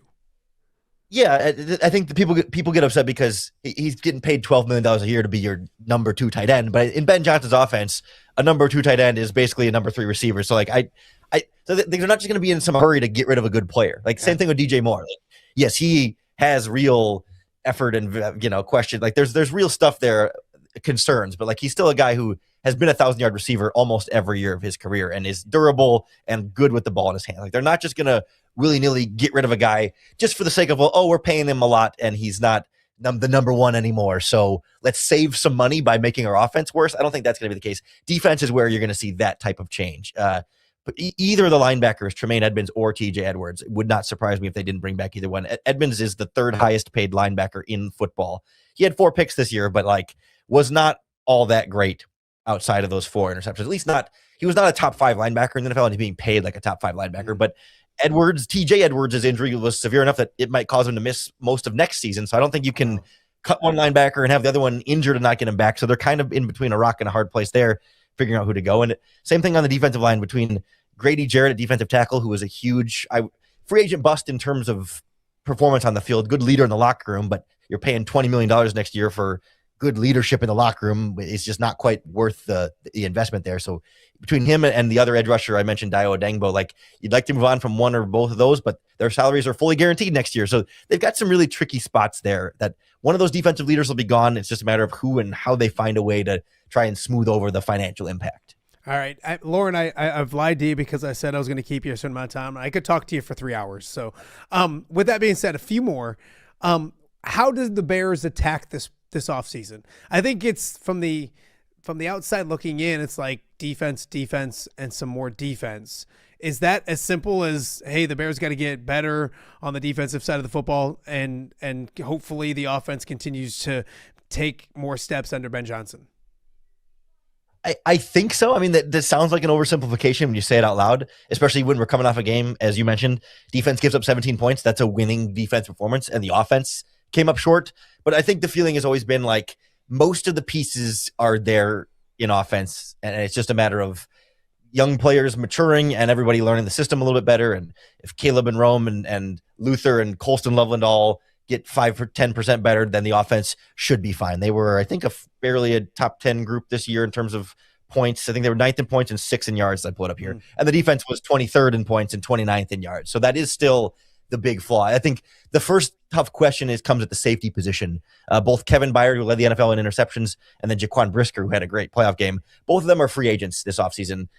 Byard's on the older side. You'd like to bring him back, but you don't want to lock him in too long, or else he's going to fall off a cliff at some point, and you're going to be stuck in a expensive contract. So how they navigate that. And then Jaquan Brisker's had serious concussions in his three of his first 4 seasons. This was his first year without one. So do you trust that he's cleared that, or is the next hit to the head going to be the next? And it's kind of like, it feels adjacent to a Tua Tagovailoa situation where every time he lowers the helmet, you're like, is that going to be the end of his season every time? Can you invest a long-term contract in a young player who plays really well when he's out there, but is he one hit away from missing another season entirely? So how they navigate that is going to be a really tricky conversation, and kind of the same thing with the rest of the secondary in terms of who's going to be the starter opposite Jalen Johnson. Nashawn Wright broke out with a bunch of interceptions this season, but also gave up a bunch of huge plays, very boom or bust.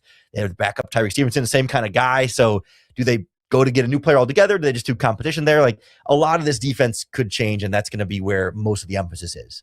If you're and you bring up safeties, and man, I was so excited as a Lions fan to start the season with Kirby Joseph and Brian Branch, and man, these and the Lions gave a big bag to Kirby, and he's a game changer, but he's now has a knee injury that they don't know exactly how quickly or if. God bless me. It's always the Lions. This stuff always happens. We can't have nice things. But anyways, and I'm a huge safety guy. Like, I think you need to have not one but two back there, and it helps the defense out immensely. All right, last one before I let you go. It's our poll question today. If the Bears have the number 1 pick in 2024, we go back and we redo this whole thing, and we got Drake May playing in the AFC Championship game and playing really well. Jaden Daniels did what he did last year, hurt this year, so the polish is off a little bit of that. Bo Nix has been good in Denver, and then Caleb's doing what Caleb's doing. If you're the Bears, who's the number 1 pick you're taking in the draft? Yeah, it's a good question, and I'm really trying to be conscious about not having it, because obviously I've watched a lot more Caleb Williams than any of those other quarterbacks. I mean, I've seen them all play, but so there's inherently an information bias of I feel like I know this quarterback much better than all of the others. Sure. But so, I mean, my first of all answer is it's too early to definitively say who the best one is, right? Because Absolutely. I think if you took Drake May and put him in Chicago with what Caleb had last year and then what Caleb has this year, I think he's probably in a similar boat as where Caleb is right now. And I think if you put Caleb Williams in New England with the structure he has this year around Drake May, he's probably closer to what Drake May is right now. I think the same thing was true last year with Jaden Daniels.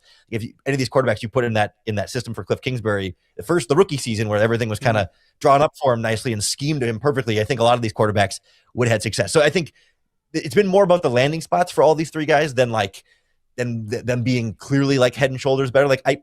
I guess right now, Drake May feels like a little bit more of a sure thing, but I think Caleb Williams has the higher ceiling still, and I still feel like he can be the better player. So, if I'm sitting there with the number 1 overall pick, I guess it's tricky because am I the Bears knowing I'm going to fire Matt Eberflus after 1 year and then bring in Ben Johnson? But what's my job security like? I like the idea of number 1 pick. Give me the quarterback who has the highest ceiling that I trust that I can get the most out of. So I lean Caleb, but I think I wouldn't be upset at a strong argument for Drake May. I'm much more concerned about Jaden Daniels' durability, being able to hold up in the long term. And Bo Nix has been good, but I don't think he's quite up to where Drake May has been. And I think his ceiling isn't where Caleb Williams can be either. So it's between May and Caleb for me. And I'll lean Caleb, but I feel biased doing it. No, and I'll tell you now, the poll question is going to be very heavily biased towards Caleb. And I get that. I'm a Cub fan. So when Chicago sports fans have a guy that do certain things, they love him. And I always joke, but I'm serious. The Bears love their quarterbacks.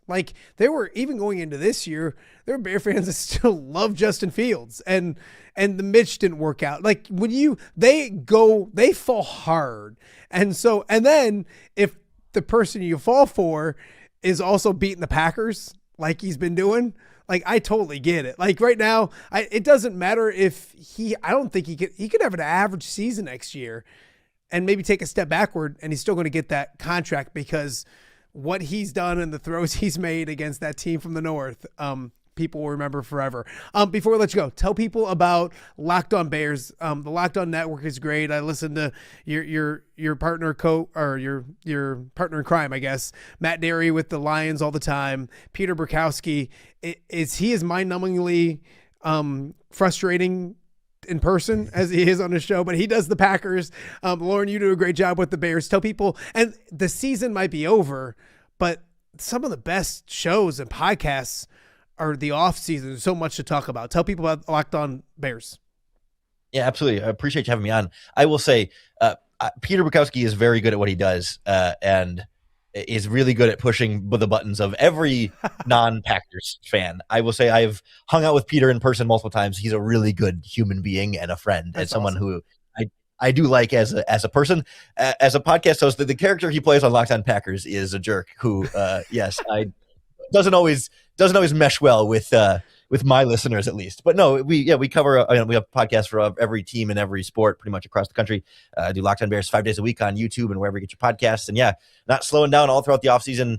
Lots of draft talk and free agency talk coming, and should be a good time. There's a lot more freedom to talk in the offseason. Like in season, right? It's always like recap of the last game, getting ready for the next game. You kind of get in the cycle, but off season is like now we can really open up and branch out. So it should be a fun time. What has this year been like for you when it comes to that show? I always look at stuff like, and I track my numbers, and here in the Quad Cities when Fran McCaffrey got fired at Iowa, it was great numbers, like coaching searches and that stuff. So people want to see a dumpster fire and talk about it and complain about it, or they want to see a special season and talk about it and love it. I can't fathom this wasn't anything but outstanding for Locked On Bears this year.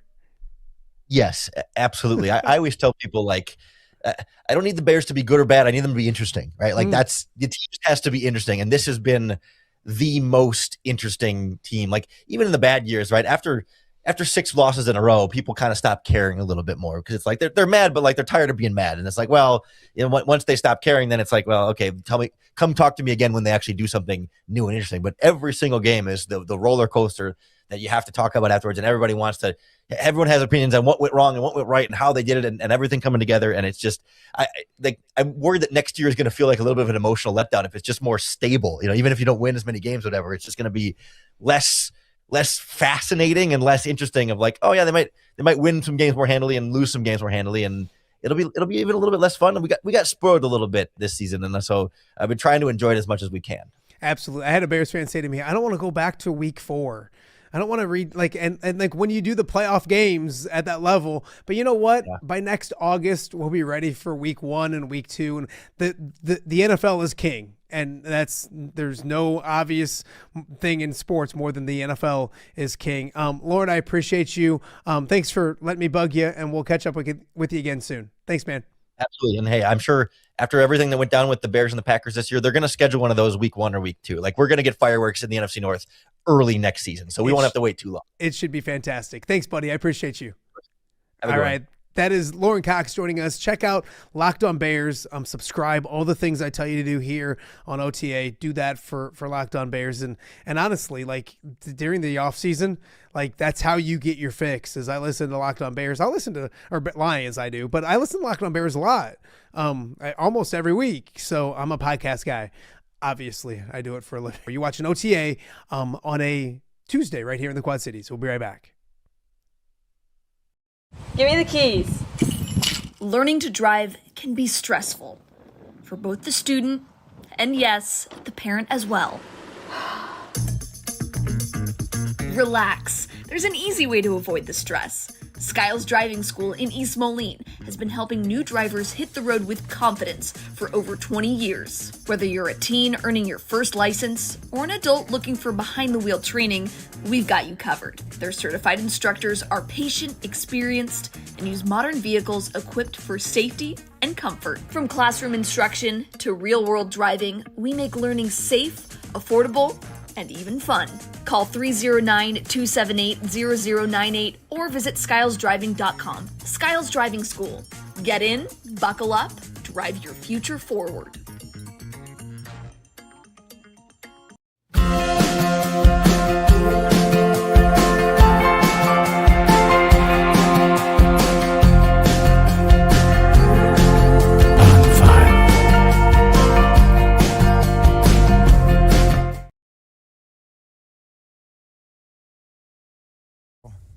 Hit the drum roll. My heart's kind of beating a little fast here because I know the danger that I put you in last year. Now, I'm glad the Cassie Hyder's taking a picture of this, too. Now, do you want the ear thing in, too, as well? I don't know. I just don't. Oh, okay. Now, I'm going to count you down from 5. Okay? Can you count to 5? No, I'm counting down. I'm counting backwards. Okay. That's a little tougher. Right. So it's 5, 4, 3. Oh, my. Rub it in a little bit. Look at all this. You messed up the good stuff. Here, let's. It looks the same as last year. Not if we put this on top, huh? We got more to do. Oh, you want a whole nother pie? More to do. I got my hands messy. Oh my God! Somebody get Ness a towel. He's got messy hands. Oh, poor guy. There you go, Thanks. Are you eating that? Huh? I didn't eat. I didn't lick my fingers, but I took the top off. All right, now we have one more pie. Look at all the. Does he need the towel? I gotta need a towel. Thank you, Corey. I'm here for him. So you get extra bonus points if you do it well. That's right. Why do I? Here, just there you go. How do you guys want? You want to count it down? Should we count it down from? Actually, 5 didn't work so well, so we can do it with 3. Welcome to the Marc Nesseler show. 3, 2, 1, 0, -1. That's heavy. I didn't want to be the one to start it. I can't do this to Ness, but I can do this to you. Welcome back to Off the Air with Matt Randazzo. They say history can repeat itself. And it will today. How did I get myself into this I don't know. mess? It was your idea. And I don't want to say begged, but I had to do a little convincing Yeah, to get you to do this thing. you really did. And well, that wasn't a beg. It was more like an arm twist. Yeah, just it was like an arm twist. Yeah, well, this arm twist has turned into not 1 but 2 pies. Yeah, wow. I'm gonna go into my face today. So we're here at Hungry Hobo. First and foremost, and most importantly, we want to thank Hungry Hobo, fantastic sponsor of Off the Air with Matt Randazzo. Thank you. A sponsor of our Ness Guess contest. Ness, thousands of people. Nice. We had thousands of entries and this year in the Ness Guess contest. It's an old school pick'em contest, and it's really, as fun as ever. It gained steam as it going along because there was people like week 12, week 13 saying I didn't even realize there was one, and I just think it was so much fun. It was just so much fun, and I enjoyed it, and I'm glad I won. I was a little worried, get a little rusty on picks. Those, you know what? I think it came down to like there was 2 weeks in there, like week 4, week 5, week 6, where I won like 5 or 6 or 7. No, 4 or 5. I built it up to like 9, and that was it. Like from then on, you were playing catch, and you actually won the last week. I'll take it. It was. I'll take anything I can get right now. We had 13 different out of 16, 13 out of 16 different. Yeah. And I think you won 7, I won 6, and it came down to Pittsburgh and Baltimore. Yeah. I was kind of wanting Baltimore to win because I picked them. Yeah. I was kind of hoping Pittsburgh to win because of getting Rodgers in, and getting somebody new in the playoffs. Yeah. And it's just been a good time. It was a blast. As you saw at the beginning of the segment, that was years ago at WQA. And I have a hard time watching that because I feel very guilty. Do you? I do. Like, okay, I counted down from 5 to 1, and I hit you on 3. Yeah. I think that I had too much oomph. Yeah. Like I really wanted to do it. Mm-hmm. And like today's different story. Like I'm like pulling back a little, but I know you have an apprentice. I know Carson. So I made the mistake during the season of and Carson, and full disclosure, my youngest Carson, I think he hasn't missed a week. Yeah, I mean he's been here basically. He's my cheerleader. There was a time that he was supposed to go to a friend's house to spend the night, and he refused to until he went and did Ness Guess. Yeah. He's already excited about next year, as are we. But he's like, Dad, when is football back again? And I'm like, when is Ness Guess back again? So I thought maybe we'd talk about adopting him. I don't know. Well, if you want him for a while, you can keep him. It's like a traveling trophy. Carson's our traveling trophy. So we'll get to all that. We're going to do some pies in the face here in a second, but it's been a bunch of fun. And now instead of just 1 pie in the face, I'm going to get 2 pies in the face. Carson, like week 15 or 14 or 16 or somewhere in there, he said, can I get in on this? And at the time, there was not a sure deal. I think it was like at 6 or 7, Carson's favorite 2 numbers. Yes. But yeah, he jumped in. I thought, oh no, if he gets in and I lose, now there's more pressure on me then. Oh, I would love to just put a pie in the I know. So we went with the old school pies, the whipped cream pies, with a little cherry on top because He said that's the messiest stat. The and messiest. I'll say, like, we did a French show, pie we did. and I felt guilty there because we wasted. I couldn't breathe. We wasted a really good pie. Yes, exactly. And I thought, man, if we do that this time, I'm gonna want to eat that. Yep. But then I'm got to watch what I'm eating and so maybe not. Yeah. I don't know. Maybe I'm helping. Not in a way. So before we do this, let's talk about we want to get caught up with everything when it comes to Ness Guess, but I want to start with the Bears. Amazing. And we've talked to everybody about it all week long. Really, just the NFL has become theater. Like, it's must see, must watch. And somebody said to me, like, it's going to be hard as a Bears fan to go back to watching a Week 4 game, or a Week 3 game. And I'm like, you'd be surprised because come September, October, you're going to be knocked back in again. Your thoughts, I guess, just on the way this. Well, are you back to being a Bears fan? Man, it's really interesting. I don't know. When I saw Bears fans bragging about being in the NFC semifinal, division round. division but beating round. the Packers. Division You round. were watching that game as an old Bears fan, now a Packers fan. What was that game like for you? Well, and I think I picked the Bears to win. My friend Bally. Okay.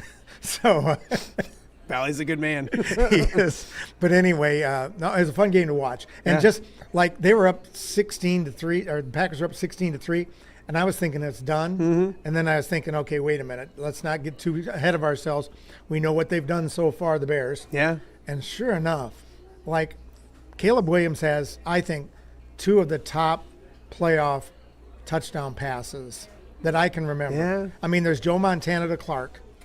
But that was for something. Yeah, it was a Super Bowl. Yeah. I know. And this one actually, like fourth down. See, I think fourth down 25 yards behind the line of scrimmage. Yeah, but he had to, like, if that's second down, he just, both plays, and he's just throwing the ball away. But I thought fourth he down, was you have to throw. And it was off his back foot. Or I just thought he was chucking it up. Yeah, I thought and then I said, Cole Kmet in the corner, and I said, why aren't they guarding him? And then I saw the guy saying he pushed off. No, there was no push off. You got beat, dude. Yeah. You got beat. Yeah. It was just and then what I can't believe is how do you make a play like that and then come back and throw an interception when you get the ball back and all you need is a field goal. You want to know why? Yeah, why? Because he's a flashy quarterback, but he's not a very good quarterback. Okay, yet. all right. And everybody hates me for that, but like you flashy. Start looking. No, he's got that it factor.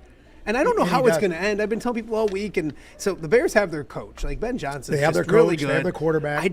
I think they do. I think they do. I mean, it's hard to argue that after winning playoff games. But he's got a Lamar Jackson-esque kind of feel to him. He's got to go from being a 55% passer to being a 65% passer. I would agree and the with difference that. between like really good is 70% and like 52 or 3% where he's at. It's like the difference between an A and an F. Like it's a huge difference. But in if the you NFL. stack those receivers, that helps.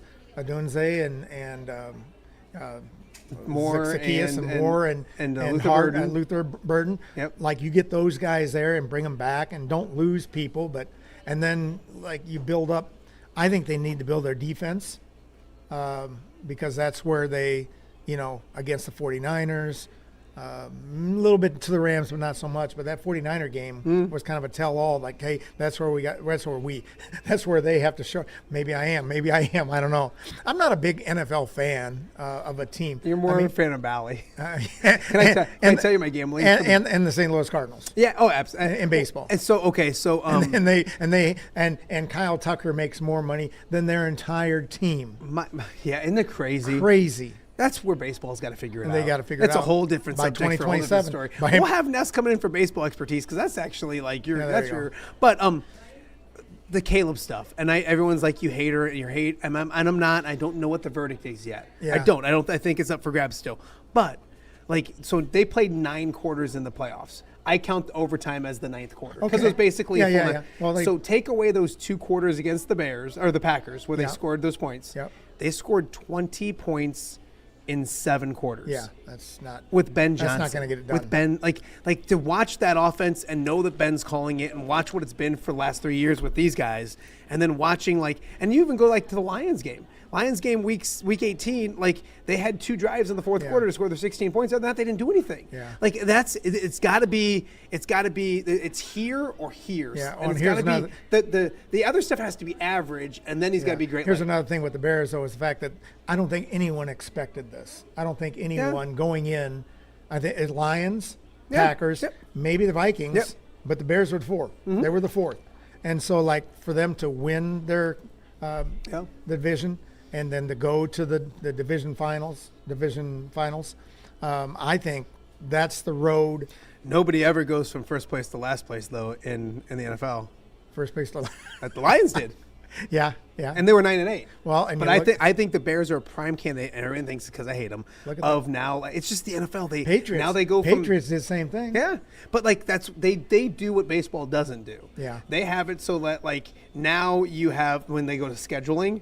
Now you have the hardest schedule, and then it flips to the easiest for the. I mean, they want it. Parity is king. Yeah. Before we got to do our do we have to do the pies to the face? Maybe we just skip it.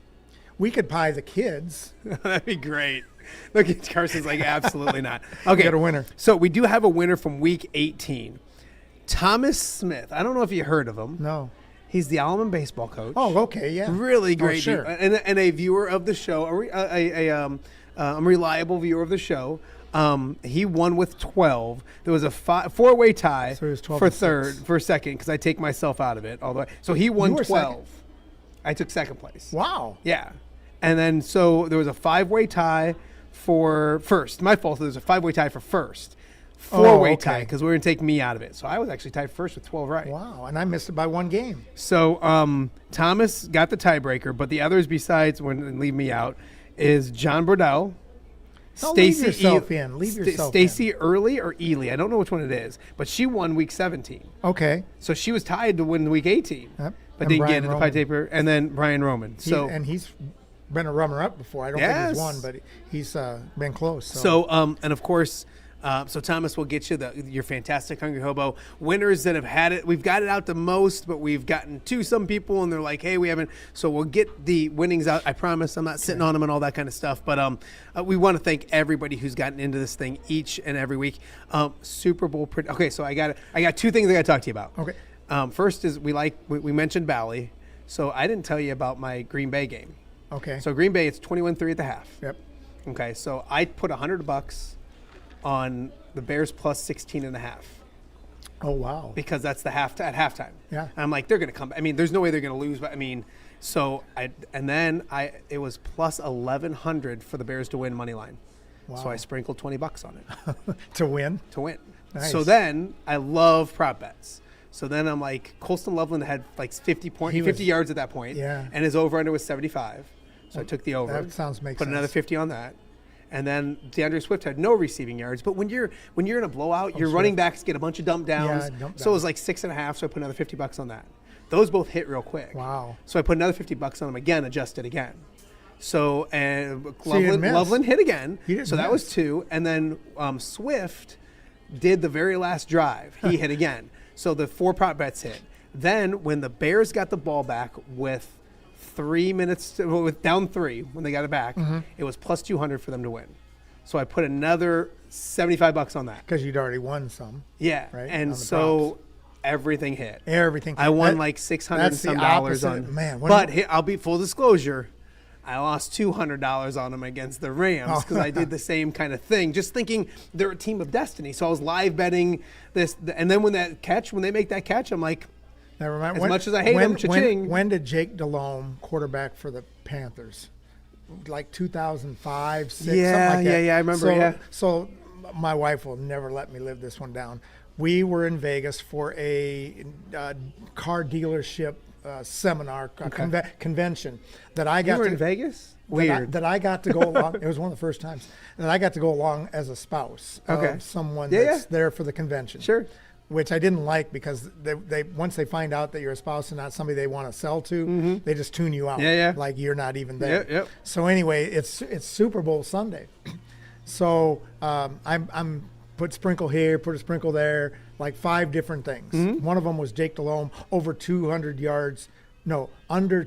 yards passing. Okay. And I thought we're going to play a defensive game here. Her boss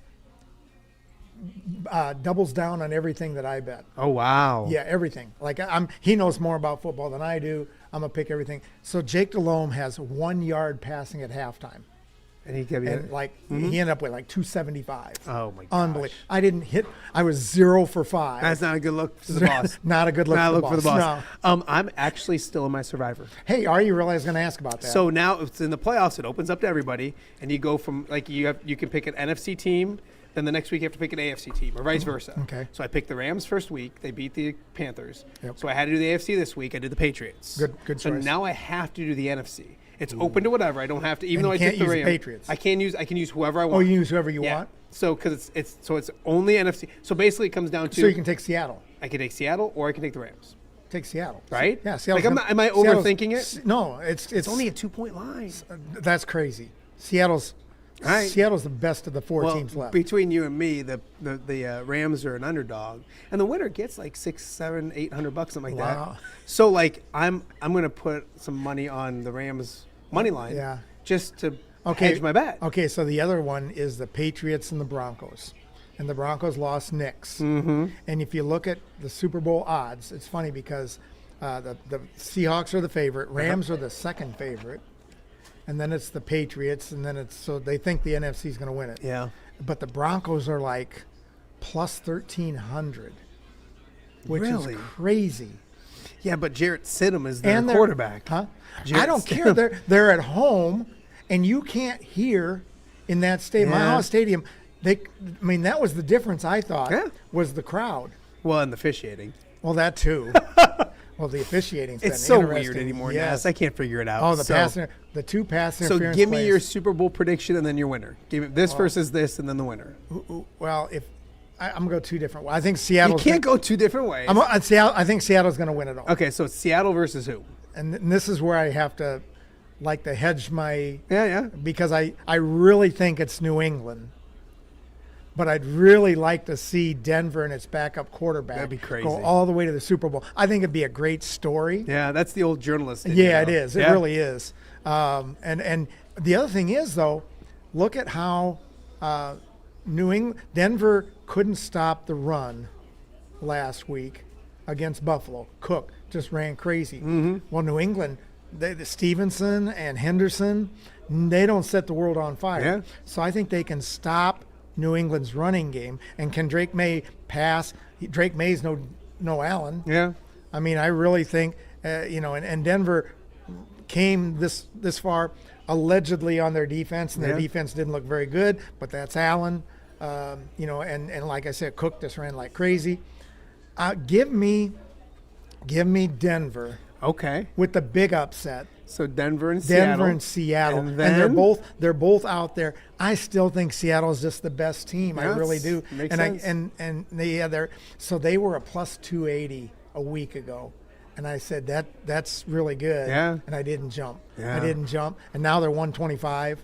And that's Yeah. like, okay, is that even worth it? That's worth it. Not even worth it. So I'll say this. I think who you have? I said to start the postseason that You said Rams. I said Rams and Bills are the two best teams. Week 16, you said Rams and Bills. And I thought, so the Bills thing is still cranky to me because anyway. There's a bunch of different things in that game. I know. But with that being said, my son says the same I thing. still think the Rams are the most complete team in football. And if you're telling me They got the most valuable player. I was gonna say forget about teams. If I told you Drake May, Jarrett Stidham, Sam Darnold, and Matthew Stafford were the four teams left, you're taking Matthew Stafford. Yeah. So despite me probably going and Nakua, who was the second best player. Yeah, I mean, I think best and Williams running who's back. the best Sean Payton's really good too. But best coach, although I thought McVay he's got a Super Bowl. Sean Payton. I thought he Vrabel. I thought McVay was bad against the Bears. Yeah. Like when they had it 3rd and 9 Why? with 2 minutes and 7 seconds to go, and they handed it off.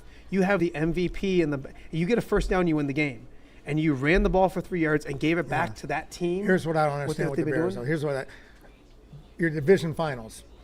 You have to take the points. 3 times. I think 3 times they didn't take the field goal. If they get 9 points on I mean, it's not even a game. It felt like a slower scoring game. Is that a Ben? It's a Ben Johnson thing, they right? go for it and forth. Yeah, That's just what go they for did. it. And if you go back to the NFC Championship game, the Lions, if they kick a field goal one time instead of going for it, they probably win the NFC Championship game that year and they go to the Super Bowl. So, yeah, it's hey, you got to take the good with the bad. All right, it's. I'm trying to prolong the. Carson, get on up here. Carson's got his my Christmas gift for Ness. Go on, tell him what it is. 6-7 socks. 6-7 socks. Give it to him. Unroll them. Unroll them. Show them those bad boys. Look at them. There it is. There it is. Those will look nice. All right, so I'm going to give you. I'm going to give you one last chance. Give me 5. Do you want to just forget about this whole thing since you love your dad so much? No. What? Honestly, no. Honestly, no. Okay, so you want to? How are you going to smash it in my face? Like, what's the plan? I'm just gonna.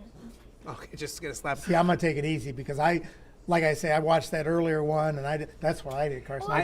I know. I know. It's the cherry's already going. It's sinking a little bit. I went like that. It's more gonna be soup than anything else. And I promise, Price, we are going to clean up after ourselves. I'm gonna take this nice little Lions sweatshirt off first. Yeah. Don't get in. Yeah, watch out. Don't do it. Do you want to go first?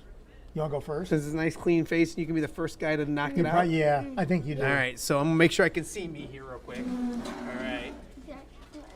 I love you, buddy. Be nice to me. All right, get this thing off. Yeah, you got to come all the way back. You got to come all the way back. All right. Hey, Chick, Carson, coming over. All right. All right. You want which one? Do you want the one that's not so melted? Yeah, take this one. I think that might be on like a machine. Take that one. All right, hold on. There is a cherry. There's a cherry on top. I want it. All right. Look at me being nice. Get it. Look at me being nice to you. Oh, now it's all over me. Wait, I'm gonna get out of the way. Yeah, you might want to get out of the way. All right, on the count of, how do you want to do it, Ness? I would go. Hey, first off, Ness is hosting the show now. I would go. You got to throw it a break when everything's done. You got. I'll throw it to break. You got to land the plane when everything's done. All right. So I'm gonna go 3, 2, 1. And don't do it like me and do it on 2. Do it after I say 1. Okay. 2, and 3. don't. Oh, he's gonna go 3, and don't 2, give him 1. don't give him a smash shot. Just give him a pie shot. Okay. Ready? All right. 3, 2, 1. Oh my goodness. Price, we're sorry. All right. That didn't go too well, did it? I can't hear anything. Is this worse than the last time? I don't even want to look behind me. You want the other one, Carson? You want a double dip? Yeah. Okay, eat it over the pie. It's just cottage cheese is all it is. Cottage cheese. Oh, it's dripping. Oh, you gonna let him do it again? No, I'll. Okay, bless your heart. No, I'll do it. All right. Wow. All right. Ness, why do you do this to me? All right. 3, 2, 1. Go. Oh, all over my new. Let go. I gotta be able to breathe. All over my new. Hey, get some towels over there. My new shoes. Get some towels over there. These are brand new shoes. Can we get a towel? All right. Oh my. Anything? Somebody? I just have no words. That's okay. That's all right. I'm more worried about my shoes. And Matt's face. And Matt's face. All right. Tell everybody All we'll right. be right back. Oh, we'll be right back. You're watching Off the Air with Matt Randazzo. We're gone. Hello, Dan Pearson here of FCA. Our team is thrilled to support Off the Air with our good friend Matt Randazzo. We share the view of the power of sport when it comes to relationships, including the influence of the coach. FCA believes the coach is the most influential person in America. Matt celebrates local coaches and athletes. His content is informational, insightful, and inspirational. Our Fellowship of Christian Athlete team loves partnering with Off the Air with Matt Randazzo while we engage, equip, and empower coaches and athletes in our 23 counties. FCA, the heart and soul in sports. View from the West, the podcast covering Illinois high school football. It's going to be a hard-hitting game. It's going to be great football. Weekly analysis and reaction from around the western side of the state of Illinois. This is the game we had circled when the year started. Follow along on YouTube and subscribe wherever you listen to podcasts. It's big-time football out there tonight, and I know we can play big-time football. View from the West. We got you covered.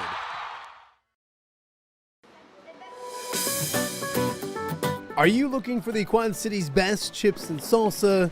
There's only one dude to turn to. Right on. Snoop. Hand-cut chips, fried fresh with that crunch you've come to love. And the most addicting salsa with delicious fresh ingredients each and every time. Pick up your chips and salsa, queso, enchiladas, and much more at the Stern Center in Rock Island. To place your order, simply call the man himself. It's Snoop at 309-314-8197 and find out for yourself what the rest of the Quad Cities already loves. Welcome back to Off Day with Matt Randazzo here on a Tuesday in the Quad Cities. Tuesday, January 20th. I want to thank you guys for checking out today's show. It's been a bunch of fun. We started things off, talk a little college football, and then, of course, a little college basketball as well. The Iowa women playing really good basketball. They are now 7-0 in the conference. They beat Michigan State on Sunday. Two big games coming up on the road at Maryland and then back at home against Ohio State. So Kyle Huesmann talking all about that and much more. Thank you to Kyle. Thank you so much to Lorin Cox from Locked On Bears. Really a fun conversation. If you missed it, go back and check it out. As everybody knows, I'm a Bears hater. I don't like the Bears. I'm a Lions fan. I'm glad that season's over. But I think we had a great conversation about the pluses and minuses of the Bears. I do think this. I don't hate the Bears just to hate the Bears. I try to be, unbiased and give honest opinions. And we had a great conversation. So Lorin Cox, thank you to him. Go check out Locked On Bears. I tell people all the time, I listen to Locked On Lions with Matt Deary all the time during the off season, especially. It gives you that football fix. And so, yes, the Bears season's over. And there's times that the Lions lose that I don't listen to Locked On Lions for a couple episodes because I just don't want to hear it or talk about it. But for Bears fans, check out Locked On Bears. So much to get to this offseason. There's already some coaching changes and stuff like that. It looks like Eric Bieniemy is heading back to Kansas City. So new running back coach, how do you get under the cap, all those kind of things. The draft is coming up as well. So check that out this week. Locked On Bears, Lorin Cox doing a fantastic job with that. Thank you to him for joining us. Also, I guess thank you to Marc Nesseler and my youngest son Carson for slamming that pie in my face the last segment. Just so you know, to all the great people at Hungry Hobo, and they dealt with us. We moved around a little bit, but boy, we were probably on the road for 18 segments we did at Hungry Hobo. I would say probably 14 of them we did at the Rock Island Hungry Hobo. We had our back little corner. It set out perfect, all those kind of things, close to my kids' schools. So when we recorded them, we had a place to go and all those kind of things. Thank you to the people at the Rock Island Hungry Hobo for always putting up with us. Thank you to everyone who subscribed, who did the Ness Guess challenge, the winners, congratulations, all those kind of things. And we're hoping to do it again next year. I would highly doubt us not doing it next year. It should be a bunch of fun. And thank you to Ness. He's a legend in the Quad Cities. He doesn't like to talk about it or admit it, but I grew up in his neighborhood when I was younger, and I knew the guy up the street was the Marc Nesseler. Like, he was the guy that wrote in the paper, and I got up every morning and read the paper and both sports sections. My mom was in Iowa side of the river growing up. My dad was in the Illinois side, so we got the Dispatch Rock Island Argus in Rock Island, and my mom always got the Quad City Times because she was the Iowa side girl. And I read both, and I'm like, oh my gosh, Marc Nesseler lives up the street. And now here I am all these years later. And I'm guessing this isn't an exaggeration. I'm talking about when I'm 46. So probably 40 years ago, that was me, 6, 7, 8-year-old kid. And now I'm doing a fun contest with him and talking Ness Guess at Hungry Hobo. It was a bunch of fun. So thank you again to Ness for doing that as well. Coming up on the show tomorrow, we're going to catch up with the world's biggest Indiana fan, or the one that I know, the biggest. We'll catch up with James Zahara, the best weather guy in the Quad Cities, to talk about his Hoosiers, as he would say. Also efforting Nicholas Bear. The Iowa men play tonight. I have not talked about this yet on the show, but last week Nicholas gave a prediction for the Indiana-Iowa game and nearly nailed it to the score. He was like 1 point off. So it's Iowa hosting Rutgers tonight. We'll break down that game and talk Iowa basketball, hopefully with the Bear Cage tomorrow. If not, Tom Caker, John Bonenkamp, or something like that. But it'll be Jake Brend most likely for our weekly Wednesday chat with Jake Brend. That and a whole bunch more. Also later in the week, hoping to have Cole Rusk on Thursday. That should be a bunch of fun. Young man, great tight end in college football, played at Illinois the last 2 years, just transferred to Arizona. So I was speaking with him yesterday and I asked him what it was like, because I said it was 11 degrees here in the Quad Cities. He said it was 73 and sunny where he was at. So life's not too bad for Cole Rusk. We'll catch up with him on his decision and much more later in this week as well. That and a bunch more to get to this week. Going to track down Matt Drinkle, head coach up at Central Michigan, talk to him about his amazing season and so much more. Pat Anger later in the week, most likely. We'll catch up with John Marks once again. So many things to get to here. And also tonight, keep an eye on Newman. Sterling Newman, still undefeated. If they win tonight, it'll be career win number 400 for Coach Sharp. It'll also put them, I think, at 22-0 overall, 22-0 overall. So we'll maybe catch up with Coach Sharp tomorrow as well. So a lot to get to. It changes every day. We're having a blast doing it, and hopefully you guys are having a blast watching it as well. Subscribe to the YouTube channel, to the podcasts, all those kind of things, and we will see you guys back here again tomorrow for another edition of Off the Air with Matt Randazzo. We'll see you then.